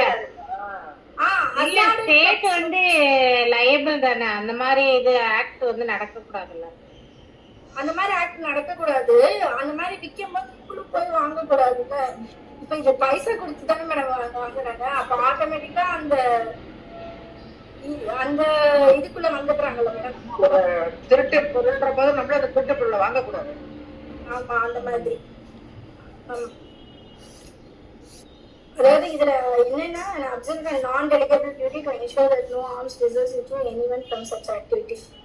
அதாவது இதுல எந்த ஒரு ஹசார்டஸ் சப்ஸ்டன்ஸ் வச்சிருந்தாலும் அதை பாதுகாப்பா மெயின்டைன் பண்ண வேண்டியது, அந்த பொருளை மெயின்டைன் பண்ணி. ஏன்னா இப்ப நம்ம அப்ப இதை யூஸ் பண்ணாம இப்போ வெடி விபத்து, இந்த ஃபேக்டரி வெடி விபத்துல நடக்குதுல்ல, வெடி எல்லாம் மேக் பண்றாங்கல்ல, அதுல உள்ள இதுக்கெல்லாம் வரும். எப்படி வரும்? ஆமாமா, அவங்க எம்ப்ளாயி காம்பன்சேஷன் அது வந்து வேலை நிமித்தமா நடக்கும் போது, அந்த வேலை நிமித்தமா நடக்குது இல்லையா, அதுக்குதான் வந்து காம்பன்சேஷன் கேட்க முடியும். அந்த பக்கத்துல அந்த வேலை இல்லாத 3வது நபர் அடிபடும் போது அவங்க வந்து காம்பன்சேஷன் கிளைம் பண்ணலாம், சூட் ஃபைல் பண்ணி. ஆனா இவங்க வந்து அப்படி கேட்க எம்ப்ளாயி வந்துட்டாங்க, அதுக்கு எம்ப்ளாயி ரிலேஷன் WCல வந்துறாங்க. மேடம் அந்த இடத்துல நான் போய் கேட்க பார்க்க போறேன், அது டேமேஜ் ஆச்சுன்னா நான் கிளைம் பண்ணலாமா? அப்படி பண்ண முடியாதுல்ல, நீங்க அது ஹசார்டஸ் தெரிஞ்சுதான் உள்ள ஒரு இடத்துல பக்கத்துல நீங்க இருக்க வேண்டிய நிர்பந்தம் ஏற்பட்டிருந்தா மட்டும், அதாவது நம்ம அந்த பாதுகாப்பான ஜோன்ல இருக்கும் போதே நடக்குது அப்படின்ற பட்சத்துல தான் கேட்கணும். அதே மாதிரி அடுத்து என்ன பண்றாங்க, இந்த இப்ப இது 1984ல நடந்தது, 85ல அப்சல்யூட் லயபிலிட்டி கொண்டு வராங்க. 1991ல என்ன பண்றாங்கன்னா அடுத்த பேஜ்ல அதுல வந்து பப்ளிக் லயபிலிட்டி இன்சூரன்ஸ் ஆக்ட்னு வந்து கொண்டு வந்துடுறாங்க. இது மூலமா என்ன பண்ணிடுறாங்க, எல்லாம் இந்த மாதிரி காம்பன்சேஷன் எல்லாம் இவ்வளவு தொகை எல்லாம் கொடுக்க முடியாதுன்றதுனால அப்ப கம்பெனி எல்லாம் என்ன பண்ணிடுறாங்க, இந்த ஹசார்டஸ் சப்ஸ்டன்ஸ் மெயின்டைன் பண்றதுக்கு இன்சூரன்ஸ் போட ஆரம்பிச்சிடுறாங்க. அப்ப இன்சூரன்ஸ் ஹசார்டஸ் சப்ஸ்டன்ஸ்க்கு கண்டிப்பா இன்சூரன்ஸ் எடுத்தே ஆகணும். இப்ப நீங்க சொன்னீங்க இல்லையா அன்னாட காட்சி மேடம், அவன் எடுத்துட்டு வந்தா அதனால எனக்கு பாதிப்பு ஏற்பட்டுச்சுன்னு, அப்போ கிளைம் பண்ண முடியாம ஆயிடுதுல பாதிக்கப்பட்டவங்களுக்கு. அப்ப வந்து இந்த மாதிரி ஹசார்டஸ் சப்ஸ்டன்ஸ் மெயின்டைன் பண்ணணும்னா அவங்க மேண்டேட்டரியா இன்சூரன்ஸ் வந்து வச்சிருந்தாதான் அந்த ஹசார்டஸ் சப்ஸ்டன்ஸை பார்த்து. இதுல இன்னும் அப்படி கொஞ்சம் வேற ஆஸ்பெக்ட்ல பார்த்தோம்னா, இப்ப நம்ம பைக்கு கார் எல்லாமே யூஸ் பண்றோம், இது எல்லாத்துக்குமே மேண்டேட்டரியா இன்சூரன்ஸ் வச்சிருக்கணும். ஏன் அப்படின்னா நம்ம யூஸ் பண்ற இந்த மோட்டார் வெஹிக்கிள் வந்து இன்னொருத்தர் மேல போய் 3ஆம் ரோட்ல யாருன்னே தெரியாது அவங்க மேல போய் ஏதோ இடிச்சிடுறாங்க. அப்போ இந்த யூஸ் பண்றப்ப இன்னொருத்தவங்க போய் பாதிக்கப்படுறாங்க. அப்போ இந்த பப்ளிக் ரோட்ல ஓட்டுறதுக்கு கண்டிப்பா மேண்டேட்டரியா இன்சூரன்ஸ் வேணும்னு கட்டாயத்தை கொண்டு வந்து, ஸோ தேர்ட் பார்ட்டி அஃபெக்ட் ஆகும்போது ஆட்டோமேட்டிக்கா இந்த பாலிசியில கவரேஜ் ஆயிடும், காம்பன்சேஷன் வந்து தேர்ட் பார்ட்டிக்கு கிடைச்சிடும். ஸோ இந்த பப்ளிக் லயபிலிட்டி இன்சூரன்ஸ் ஆக்ட்ன்றத வந்து மேண்டேட்டரியா கொண்டு வந்து இந்த சப்ஸ்டன்ஸ்க்காக எல்லாம் இன்சூரன்ஸ் கட்டாயம் அப்படின்றத கொண்டு வந்தாங்க. அதே மாதிரி என்விரான்மெண்டல் பொல்யூஷன் வர்றதுமே இந்த ஆர்டிகல் 21 நமக்கு அஃபெக்ட் ஆகும்போது ஆட்டோமேட்டிக்கா நம்ம ரெக்டிஃபை பண்ணி அதே மாதிரி இந்த இந்த லா ஆஃப் தாட்ஸ்ன்ற அந்த அப்சல்யூட் லயபிலிட்டில கவரேஜ் ஆகும். ஃபார் எக்ஸாம்பிள் இப்போ இன்னைக்கு கூட